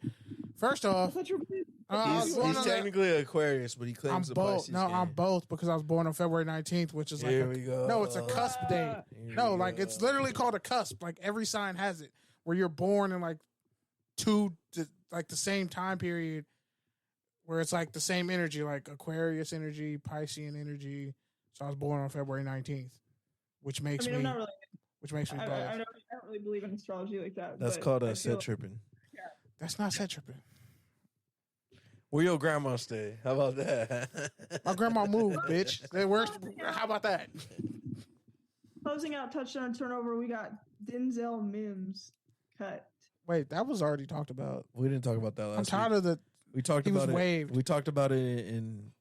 We talked about it at practice, but we was didn't talk hurting. about it on the show. He was hurt and waived. I'm kind of tired of the Baylor slander. Yeah, I feel bad for him, man. He killed it I at the Senior Bowl. He's wearing a bonnet too, I think. I feel like he has something to add to a team, but He he just hasn't been able to put it together. Raiders should have picked him, man. So sometimes it's really where you go, because the Jets had nothing for him. Look what they did to Elijah Moore, and why she's gonna have a great season. I mean, Corey Davis was just like, "Yeah, I'm out." Corey Davis retired. He has something going on in his personal He's like, life. "They're not gonna cut me." I'm Nah, not getting like no it's something burn. different. I got shit going on with my mental health and my family. Get out of here, man. Didn't he leave the team? He's for a stepping bit? Like, away.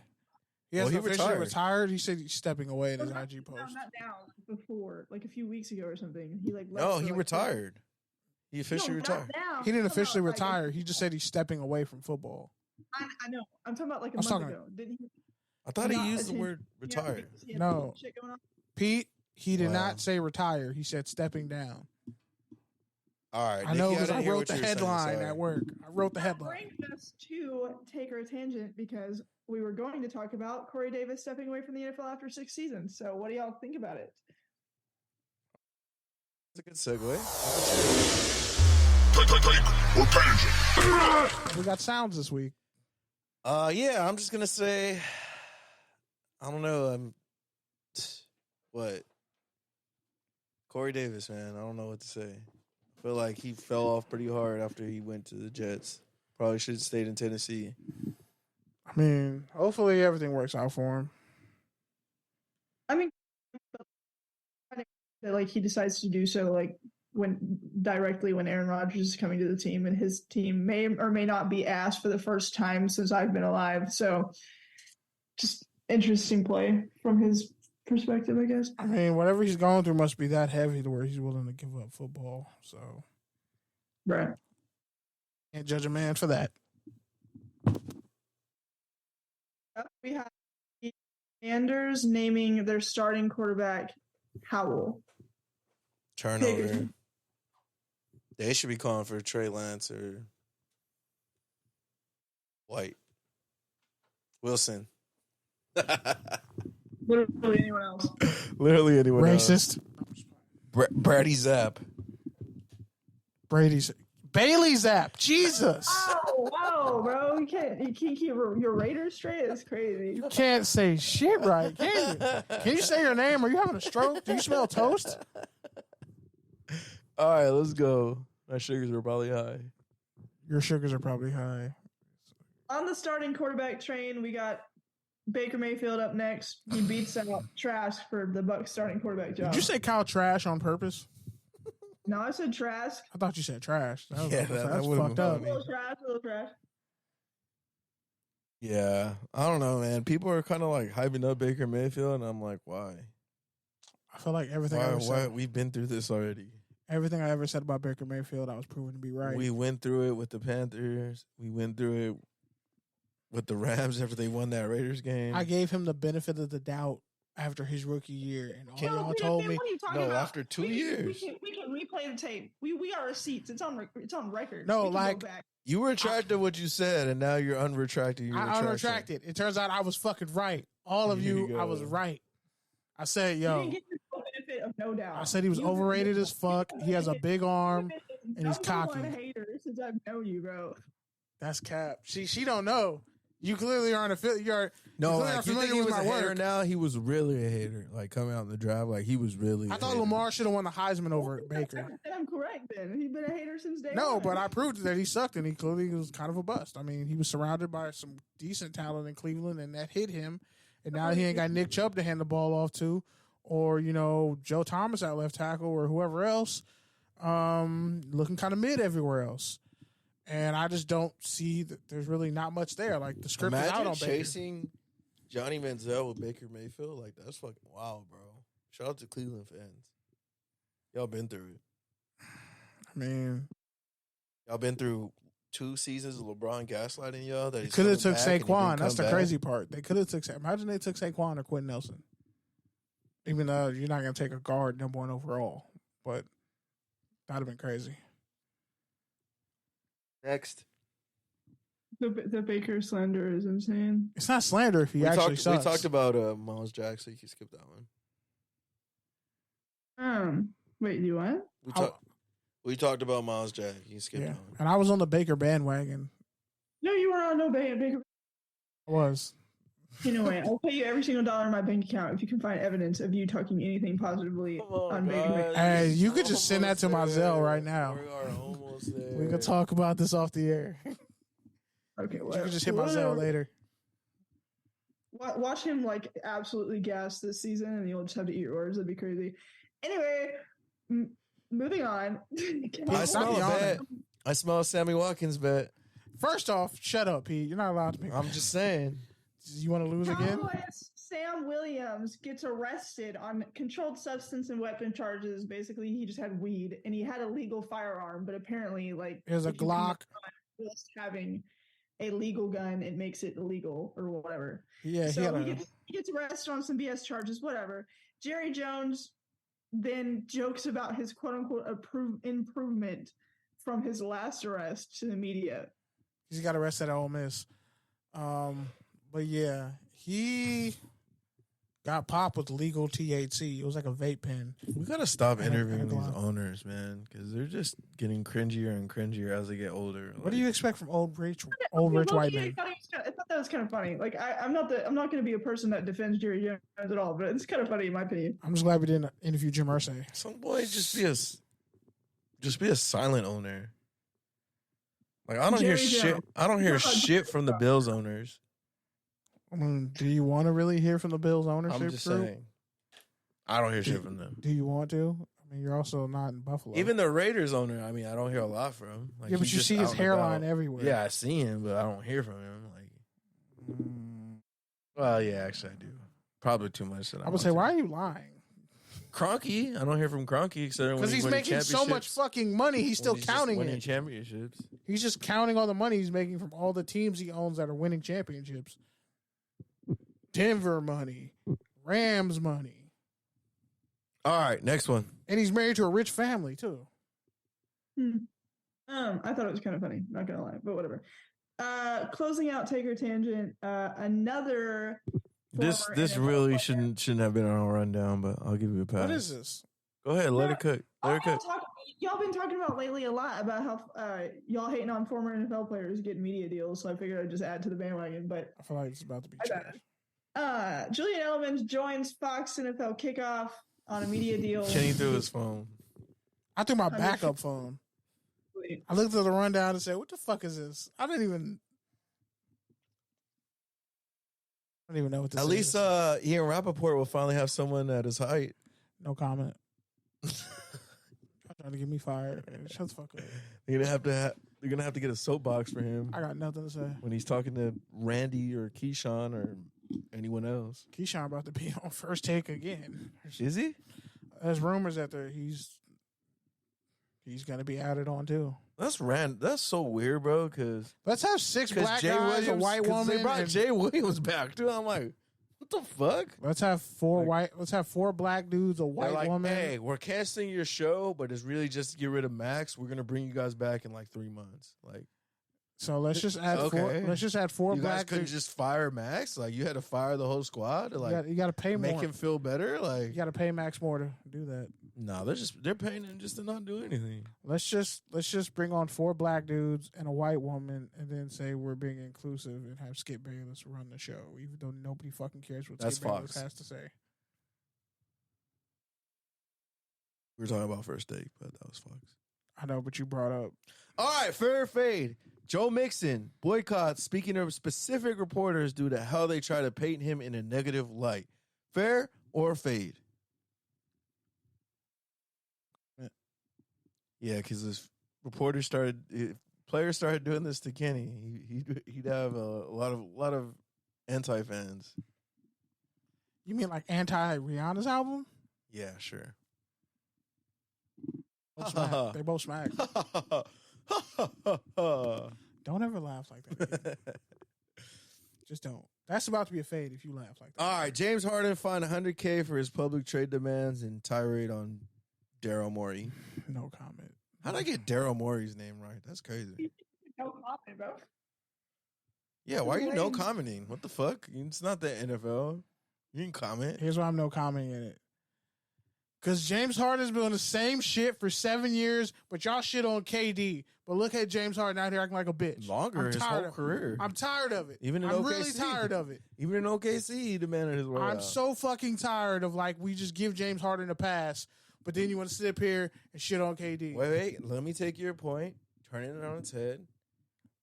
And aiming at Russ? No. There's 3 players that get a lot of credit for kind of the player empowerment era.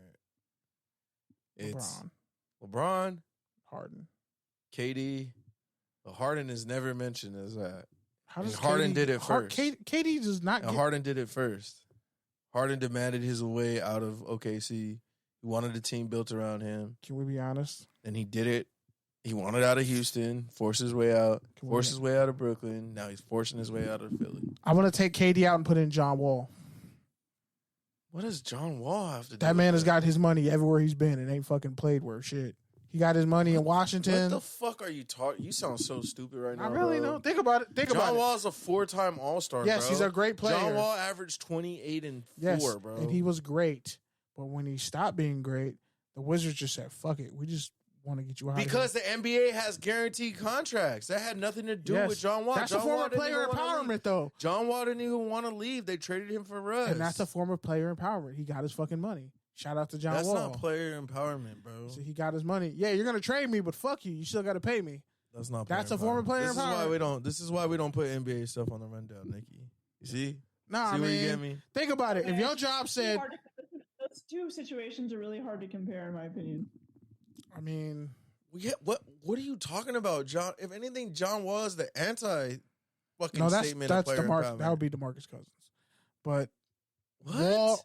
Wall. What are you talking about? DeMarcus Cousins forced his way out, and DeMarcus Cousins was on a Hall of Fame track until he got didn't get another payday because he got hurt. Yes, but he tore his AC. Wall got hurt and still got paid. Is what I'm saying. Like he was under contract. He hasn't got a new contract since he got hurt. Exactly. But my point is, to be traded that much and still get paid. He's only been traded once. What the fuck are you talking traded, about? Waived, whatever the fuck. Buyouts, whatever. He's only been traded once. Has John Wall gotten his money? Yes or no?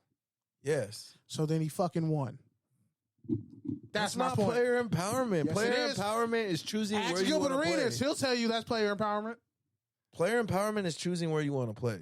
Player empowerment is getting your fucking money and playing in the league as long as you can.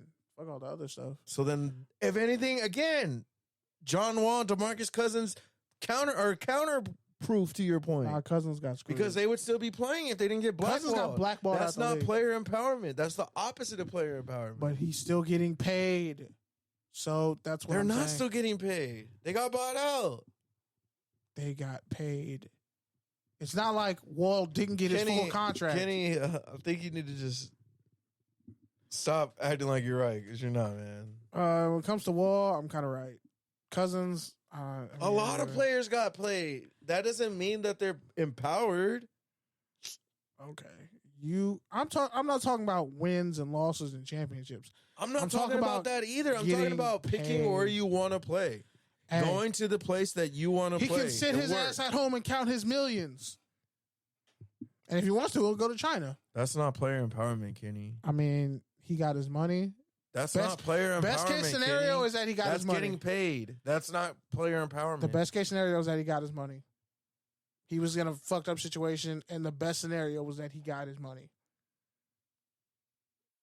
The worst part is like he just continuing to double down and argue, and it's like he's just like you're still like counter arguing your argument. It's like I feel like gaslit. Like I'm ready to jump out this window. Like it's a lot, man. Okay, if your job hated you and wanted you to leave, but they still have to pay you, that's not empowerment. That's the opposite of empowerment. That's servitude. No, you not understand that? No, they send you home and they still have to pay you. That's a fuck you to my boss. That's not empowerment. Because I'm not doing what I want to do. I'm empowered to say, fuck you, pay me.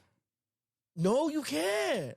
But you still have to pay me. Because you're not doing what you want to do. That'll hurt, You're hindered and controlled and locked down by your team. You would still be doing what you could do if you were empowered. It's the opposite of empowerment. I mean, for best case scenario for him, that's the best case scenario, is that he got paid. What the oh my God, bro. The league was already done with him. Let's move on. At least he got paid. That's all I'm saying. You just gaslighting. At least he got paid. All right. Tua politely slammed an analyst, Ryan Clark, former Steelers player, after Clark said some weird comments about his weight. He allegedly compared him to like a stripper or something like that. An out-of-shape stripper, a tubby stripper. I don't know, something. And Tua said, politely keep my name out your mouth. Take that a little easy. And he said, I'd appreciate it if you keep my name out of your mouth. Samoans are a feisty bunch. And he basically said I was brought up in a Samoan family where it's about respect, but we can get scrappy too. So, yeah, I mean. Called him fat, didn't he? Said he gained too much weight. Like a chubby stripper, something like that. Called him thick. He was like, I'll tell you one thing he hasn't been doing. He hasn't been hitting him. A lot of people clipped it to where they like just clipped it to that point. So it sounded like a good answer. But like the part that Tua said, like if you listen to the full clip, like the first part of it. The first part of it where he's like, yeah, like people just don't understand like what you go through in the off season and like blah blah blah. Like that whole little fucking tidbit, like he said, I was like, bro, what the fuck are you talking about? Like, you're just validating him more. Because one, Ryan Clark does know he did play in the league. And, oh, yeah, he had legendary workouts, like, in the summer. Like, that was one of his things. One. And two, like, you're just making it sound like you don't control your body. Which, yeah, you should have a team around you and you should have a plan and stuff like that. But, like, ultimately, it's your career. So if you don't feel like you're playing at a weight that you're comfortable, then don't bulk up. Feel like you need to lose weight, then lose weight. Like, so that's why, to me, it just felt like he kind of made it seem like he's completely powerless. And, like, that was the part that I was like, huh? And then he doubled down on the tough guy. The tattoo comments were more out of pocket, not gonna lie. Like, yeah, that's what true. What did the tattoo have to do with anything? That's true. Like that child doesn't it tattoo represent something about his firstborn child or something? It's heritage. They all have different meanings. Polynesians get those the tattoos. one that he was specifically talking about was in regards to his child. I don't know. I didn't see that. Like sit down, bro. Like it has no idea what he's talking about. It's crazy. He also went to LSU, so I just factor in some of the slander. Huh. All I'm saying is, you talk shit about a Polynesian, you better be prepared to fight. Somebody might press the issue and approach you. That's all I'm saying. And people, like, for some reason, just like taking pot shots at Tua. And it's kind of Ryan Clark might have some Polynesian fans, though. Because there's a lot of Polynesian Steeler fans. There's some Polynesians who went to LSU, reasons. too, but that don't mean shit. You're going to side with him or Tua? I'm just saying, I don't think Ryan Clark doesn't know about Polynesian culture. He's not afraid, but also like, you know, I mean, his apology felt kind of like over the top when he had the pivot shirt on, and it's like, okay, product placement, I get it, but you know, at least he apologized. This is more like I can say for a lot of these white journalists who say foul shit every day. They don't apologize. Fair enough. All right.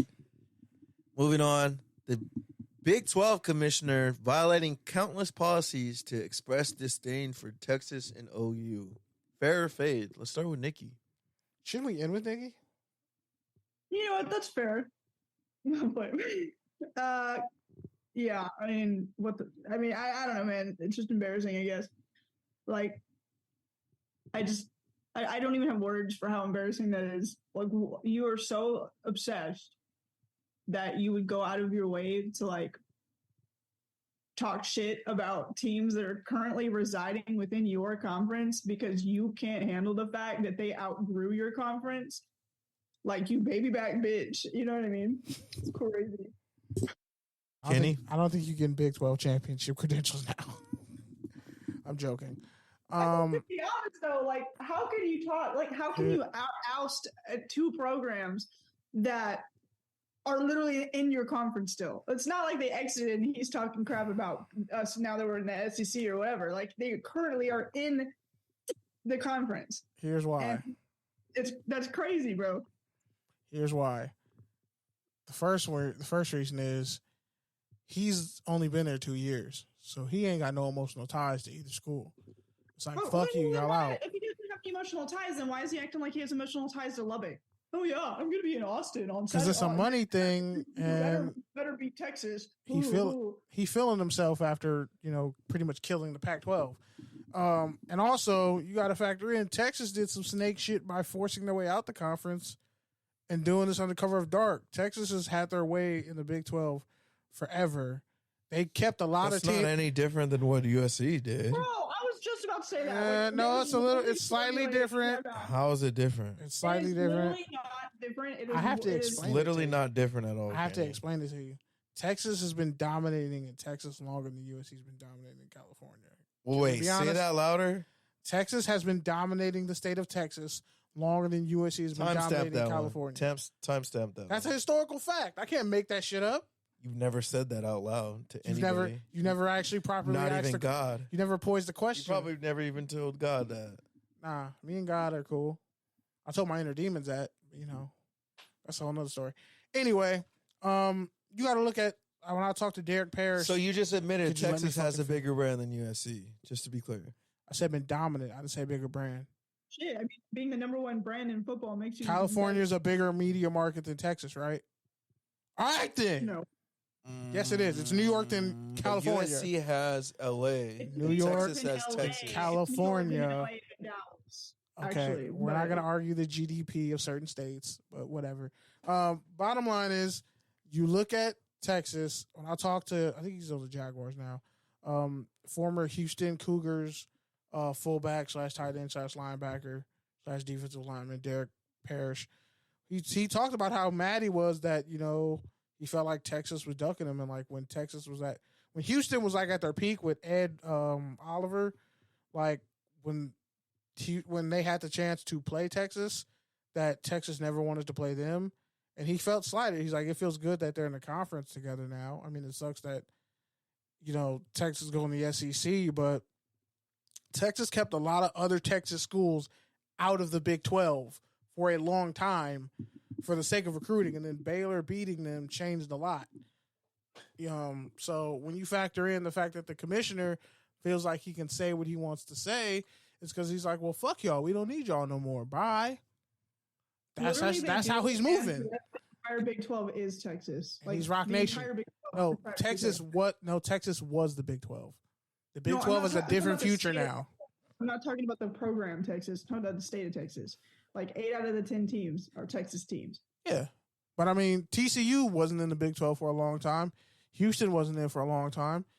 I mean, that you got to go back to like the Big 8 with SMU in them. Yeah, I mean, TCU came in because they were in the Mountain West. Texas left. That's a Texas school left and went to the SEC. Yeah, but imagine if all the Texas schools stayed together in one conference for like these past decades. Yeah, which they pretty much do. The Big 12. They don't though. Like Houston was not in the Big 12. Okay, SMU Houston was practically a D2 football program. Oh, they weren't. That's until disrespectful. Case Keenum had them boys ranked. That's disrespectful. SMU for a while. Bottom line is the landscape is different now. SMU get clapped, but bro, SMU is nobody, and they bro. But they have they still have a huge endowment. Bottom line is any Texas team that is anybody is in the Big 12 now. But the point is, after all these years, he's like, we don't fucking need Texas. Fine, fuck y'all, go. OU, kiss. So that's the thing, because 90% of the income that comes to the Big 12 is from Oklahoma and Texas. But I'm telling you, they replaced them with like 6 teams, so they don't care anymore. They don't. Their services are no longer needed. Okay, you guys are totally getting off topic here. Fair or fade that the commissioners take a shot? No, it's a fade, but it's a fade for different reasons. Like, it's a fade because, yeah, they're leaving, and guess what? I just killed the Pac-12, so yeah, fuck y'all. I hope y'all lose on the way out. What do you think? I want you to win? It's like, all right, Kenny, that's good. You don't have to go into 7 hits likes. We got it. Are you okay? Are you angry? Are you upset? Fuck. Are you mad? I thought we had a shot, man. It was hungry? 9:50. You hungry? We were on the last segment. I was like, oh, we're almost there. This man is hungry over here. Are you having a bad day? Are you angry? I'm just tired, man. I still got to go to the gym. You want to go finish Snowfall? Dinner. You want to go finish Snowfall? Finish Snowfall. I get up at 8 for a call tomorrow. Life seems really hard. Anyways. I don't know, man. He just looks like he looks like the little brother who's throwing a tantrum in the corner. I feel like he finally has a chance to talk shit about them, so he's taking it. I feel like Texas left under cover of dark. They've been planning this for a while, so. No. Like, let's not. I feel like we're gonna see similar actions out of the Pac-12 over the next 12 months. So. Nah, he can't. They can't talk shit. They will. George can't say 2 words. He better just say thank you and keep it moving. All right, last one. Quentin Williams was called up fat by Mike Evans. Fair or fade? That's a fade. I'm tired of all these, like. First off, Mike Evans, if he ever gets off his diet, he gonna blow up too. I don't know if you saw the clip, but Quentin Williams was like, I actually lost weight this year. Yeah. He's like, no. Now I'm self-conscious. Now he got me self-conscious. He said, you're not fat. Like, you proportionate for a man your size. He's so like, you saying I look good for 300 pounds? You did good. You proportionate. That's all I need. You proportionate, bro. He's like, for a man your size and strength and all that, you're proportionate. Hey, and remember, he came into the league when he was like, what, 20? Yeah. When did Mike Evans say this? During Hard Knocks. Joint practice. Was he joking? Your guy? Hey, man, receivers are assholes. They don't be joking. They always hurt linemen' feelings. That's why skill player. I mean, he probably was joking. They have to have been fucking around. I mean, one went to Bama, one went to Texas A&M. I'm just saying. Probably joking, but it's also probably like. It's not that big of a deal, Nikki. You don't have to get rid of your jersey. It's just another receiver calling a lineman fat. Like, that doesn't happen every day. It wasn't a joke. They were fucking around. Hey, linemen have feelings. Obviously they were fucking around. Too. But they weren't fucking around. Like, because it hurt his feelings. He was serious. You put it Called on him fat. fade, and my first mind goes to that they trying to diss each other. Like, that's what I'm. I mean, it's not a diss. Yeah, you can't call me fat and think that's a compliment. And we're not even on the same team, bro. Like, I don't care how cool we are. Like, don't call me fat. Especially if I'm not fat. Don't be mad because I'm better than every player on your defense. Damn, that's fucked up. You called Vita. Vita Vea is not better than Quentin Williams. You called him washed. No, I didn't. I just said. You did. You passive aggressively called him washed. Okay, fucking. And you did call Quentin Williams is an all-pro D tackle. Whitewashed too. Bro, he played D end. He was so good at Bama. He played multiple positions. What are you talking about? I'm just saying, you called him washed. Vita Vea is great, but he's not in the. He's closer to Haloti Nada. He's close to Haloti Nada than he is Quentin Williams. Nada should be Hall of Famer. I don't give a fuck. Is he though? Why shouldn't he? He was one of the most dominant nose tackles of his generation. And he played defensive end. Don't forget that. In an era when nose tackles were dying off. And he has hella interceptions. But I mean, he's just, I don't think. And he won a Super Bowl. They're not going to give it to him, bro. I mean, I'm not saying first ballot. Didn't Saragusa get in, bro? Did you just say Tony Saragusa? Did he get in? You're smoking drugs. You need to be drug tested. He'd be a finalist. Let's wrap up the show, bro. This motherfucker just said Tony Syracuse is a Hall of Famer. I didn't say that. I said, isn't he in? Isn't he in? But Isn't he a Hall of Famer? But see how you make leaps? You see how you make that leaps? That wasn't a leap. That was a perfect example. I asked a question and you twisted that was a stupid question into a definitive statement. That was fucked up. That was bad journalism. You spoke from a definitive journalism. No, you spoke from a place of definitive journalism. You spoke from a definitive place and asked a question that was self-serving. That was bad journalism. Because if you're right, then it makes you look right, but you were wrong. That was bad journalism. That was bad journalism on your part. All right, let's move on. I think that was it. Close out the show, Nikki. What do you got to say? Jesus, man. In conclusion, the Big 12 commissioner can kiss my ass. He's crazy. I can't believe that. That's like, it's so fucking embarrassing, bro. Like, I'm so glad that those teams are leaving the conference, so I never have to deal with that fucking disgusting, pathetic excuse. By the way, you're making it real hard to get Big 12 credentials. By the way, Tony Syracuse is on like at least 10 Hall of Fame snub lists. So I'm not saying he's a Hall of Famer. He's not a Hall of Famer. I'm saying there are people that think he is. He's not the Hall of Fame. I mean, do you think Jamal Williams is a Hall of Famer? Like this Jamal Williams? Jamal Williams, the nose tackle and the running back. Are either of them Hall of Famers? Oh, you're talking about Charger Jamal Williams. Yes, and then Ravens and Browns running back Jamal Williams. Are either one of them Hall of Famers? Casey Hampton's probably more of a Hall of Famer. Casey Hampton's not a Hall of Famer. If Jamal Williams is, I feel like Casey Hampton is. Okay, so then neither of them are Hall of Famers. So, and both of them are better than Tony Syracuse. Okay. I'm not saying Tony Syracuse is a Hall of Famer. I never once said that. I've never even thought of that in my you asked wildest the question, multiverse. In the multiverse? Isn't Syracuse in the multiverse where I'm a fucking D1 athlete and I got 2 practices with the Raiders, like, I never would have thought Tony Syracuse is a fucking Hall of Famer. Like how you said 2 practices, knowing it was probably like they just showed up and gave I gave you pointers. I got an undrafted free agent workout. No, they came to you in college at Fresno State because that's where you would probably go. You asshole. Let's be honest. Yeah, so then there's another branch of that multiverse where I'm just doing meth and just fucking on the streets in Fresno. No, and even in that multiverse, I never thought Tony Syracuse was a Hall of Famer. No, you said Tony Syracuse is a Hall of Famer, and then you looked in the mirror and realized, I'm going to stop smoking meth and then give your life to God, and then you end up as the preacher in Derek Carr's church. Oh, God. All right, Nikki, this is your time. Sorry. All right. Okay, sorry. Anyway, I hate Texas for real. Like every single Texas fan watching this. Really? What? I'm confused. But hear me out. Everything with the way that these last 12 months have played out, or 12, 24 months, whatever. For the first time in my life and the last time in my life, probably, I will say with like some half confidence that I'm kind of sort of maybe going to be rooting for Texas just a little bit this season because I would give so much money for UT and Oklahoma to make it to the Big 12 championship this season. Like that would be the perfect, most beautiful, poetic kiss version of an exit of those Chef's two kiss. teams. Like, can you imagine, like, all the Bretts and the OSU fans and all the haters, they cannot do anything except watch the trophy be handed to one of those programs at the end of the season.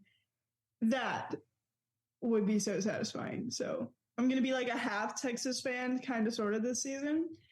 Outside of them playing Oklahoma, obviously, but yeah. Which is like crazy, obviously super crazy for me, but it's going to be a coming to God moment for sure. Outside of that, though, I've had a pretty interesting week. I still don't have a car because my insurance doesn't want to send me my settlement still, so I'm walking to my interviews and stuff, which is fine. I had an interview with the Clippers that went interestingly. Thanks for updating us. Yeah, I have a lot to say about that, but I'll just leave it. Say for the group chat. I hope was strong enough in the large sea of overqualified applicants. We'll see. Not this shit again. What did we tell you about believing in yourself? Yeah, Jesus. Fuck, believe in yourself. Jesus. You're overqualified too. Believe in yourself like you believe in everything you argue with us about. Believe in yourself the way you literally just managed to switch sides and become a Texas Longhorns fan. By the way, I do believe in myself. I didn't say anything. I said I hope. You kind of gave yourself a passive aggressive backhand. Put down. And you said hope. Now I believe I did great. I believe I killed that idiot. All right, just finish your rant. We can talk about this after. I'm hungry. Right. Anyway, yeah, shout out to Roy McIlroy. I've been watching him this weekend. They're competing in like the Super Bowl of golf. It's called the FedEx Tour Championship. He tweaked his back really badly today and continued to play on under 100%. He kind of played super wacky, but like still really good. Unlike himself, I won't get into it because it's boring, but like he was just playing the ways like golf he doesn't usually, but whatever. And he did great. You're killing Pete. You're killing Pete. He played through his back pain. Tiger Woods would never, if you know, you know. That was an unnecessary shot. You know. But he put himself in position to win this weekend, and so I will be watching him all the next couple of days, and I'll be at the USC opening game this Saturday. Yay, so excited. And are you gonna be there, Kitty? Yes, I will be there pending credential applications. No, I'm just playing. I'll be there. Well, I will probably I'll probably run into you on the way up there. We may or may not run into each other. We'll see. All right. To the press box. Curtain call, Kenny? Yeah, it's going to be really interesting when Texas and Tennessee play each other in the SEC. When it's UT versus UT or U of T. We'll figure it out. Somebody will figure that shit out. Somebody will figure it out. Just let sleeping dogs rest. That's not sleeping dogs. And by the way, the Volunteer has a dog for a mascot. And the Texas Longhorns have a fucking big-ass 1,000-pound Somebody monster. just fucking end my misery right now. I'm about to. By the way, it's been actually a pretty good week. Stressful because moving and packing and throwing shit away. But the older I get, easier to just throw shit away. I'm like, this is a useless paper I don't need anymore. I'm just going to burn it or just throw it in the trash. I don't even shred that shit anymore unless like has my name or address and I'll, whatever. But I sneezed so hard this week, like I literally had to stop and like reassess my relationship with God. Like that shit was wild. I haven't sneezed so hard to where I just stopped and said, did my soul just almost fall out of my fucking body? Like that shit was weird. Like I don't ever want to sneeze that hard again in my life. That shit scared me legitimately. I thought I was gonna have to call 911.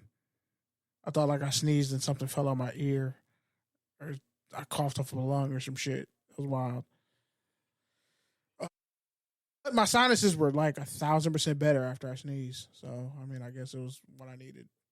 Shout out to like that little vapor gel that you like rub in your nose and shit. Other than that, yeah, I got nothing. Actually, I'm kind of hungry and I haven't checked my blood sugar at all today. I just ate and didn't check it. So that's kind of problematic and I shouldn't do that. But my sugar's been pretty low lately. So, Pete, now this motherfucker has nothing to say. All right. I really don't have shit to say other than I'm fucking hungry, tired, and yeah, tonight was a good show. Shout out to Nick Hamilton. Thanks for making it happen. As Nikki's eating a fucking burrito in front of me. I still gotta go to the gym. You're not going to the gym. That's a fucking lie, bro. Stop saying that. I'm going to the gym. It's 10 o'clock. You're not going to the gym. I'm going to the gym. You're gonna go get something I have to to eat. go to the gym. Don't let him be great, Kenny. I have to go to the gym. Fam saying that, but he keep bitching about he didn't eat. So you gonna eat on it? You gonna go to the gym and not eat? Oh, hey, I've never worked out after lunch. The fuck? Come on, Kenny. I don't have a sensitive stomach. That's the biggest fucking lie I've ever heard in my life. Mr. Sensitive Stomach? You want to rephrase that? I have a sensitive digestive system, but the stomach is not the problem. Like, I can work out on the full stomach. Squeaky wheel ass motherfucker. Okay, sure. I mean, you're lying, but I can work out on a full stomach, bro. I've done it my whole life. I literally had 6th period right after lunch. So we did would I. go run fucking gassers. So did I. Yeah, but we had fucking block schedule, so our fucking 6th period started at like 1:00. Ugh. So we're literally eating fucking Miguel's burritos, bean and cheese, and then go run fucking gassers. Like, I had lunch before. people always fucking threw up, but I didn't. Just depends on how you threw are. up in the morning from your anxiety. No, I didn't. Never really threw up. I wanted to. Fuck you. I did have a lot of anxiety when I played football. Sat in the bathroom stall. Didn't know if It's he was not gonna my cry or fault. puke. Nobody taught me how to fucking cope. Shit, I couldn't Did y'all control. ever have to like pee super bad before like any athletic competition? Dude, I would pee and then go fart and then giggle and that'll be fine. I went to my school was fucking like 4,000 people. Like my school was like fucking Gangbusters. 2 acres. Like our last bell ended at 2:40. We had to be on the field changed by 3:00. That's hilarious. Our school was so big we had fucking 10-minute passing periods. Like That's sickening. so literally you had 10 minutes to get to the farthest part of the school and then Change with your cleats. get on the field. Be weight room ready. And yeah, and then all the good players, they all have bitches, so you know they're fucking around, so they're all late. My little square ass is fucking hustling my ass up there, barely getting ready in time. Just We're so gonna these overlook the misogyny motherfuckers, just now? But just okay. so these motherfuckers could show up 5 minutes late, and then we all have to run. That was the source of my anxiety. And then they for 4 blame years. Pete. They blame Pete And because then you they were with wonder him. why I stopped playing. Your locker was next to him, Camarillo. What the fuck? All right. You're gonna let your Touchdowns locker and mate be late? That's what they TDs told you. _tangents on Twitter and Instagram. Thank you for listening to us. Shout out to your favorite podcast app. Shout out to the website. Shout out to everyone who fucks with us. Kenny's going to be at USC this weekend, so check that out. And yeah, we're out. Peace. As long as this email works. The email does work. I can send you the passwords. I mean, technically, they said I can't use a Gmail-based password. Oh my fucking God. You're a fucking idiot, bro. I know. I'm just fucking You're with literally you. a fucking idiot. They mean not at Gmail. I was fucking with you. But no, it's info at Touchdowns and Tangents podcast or just info at Touchdowns.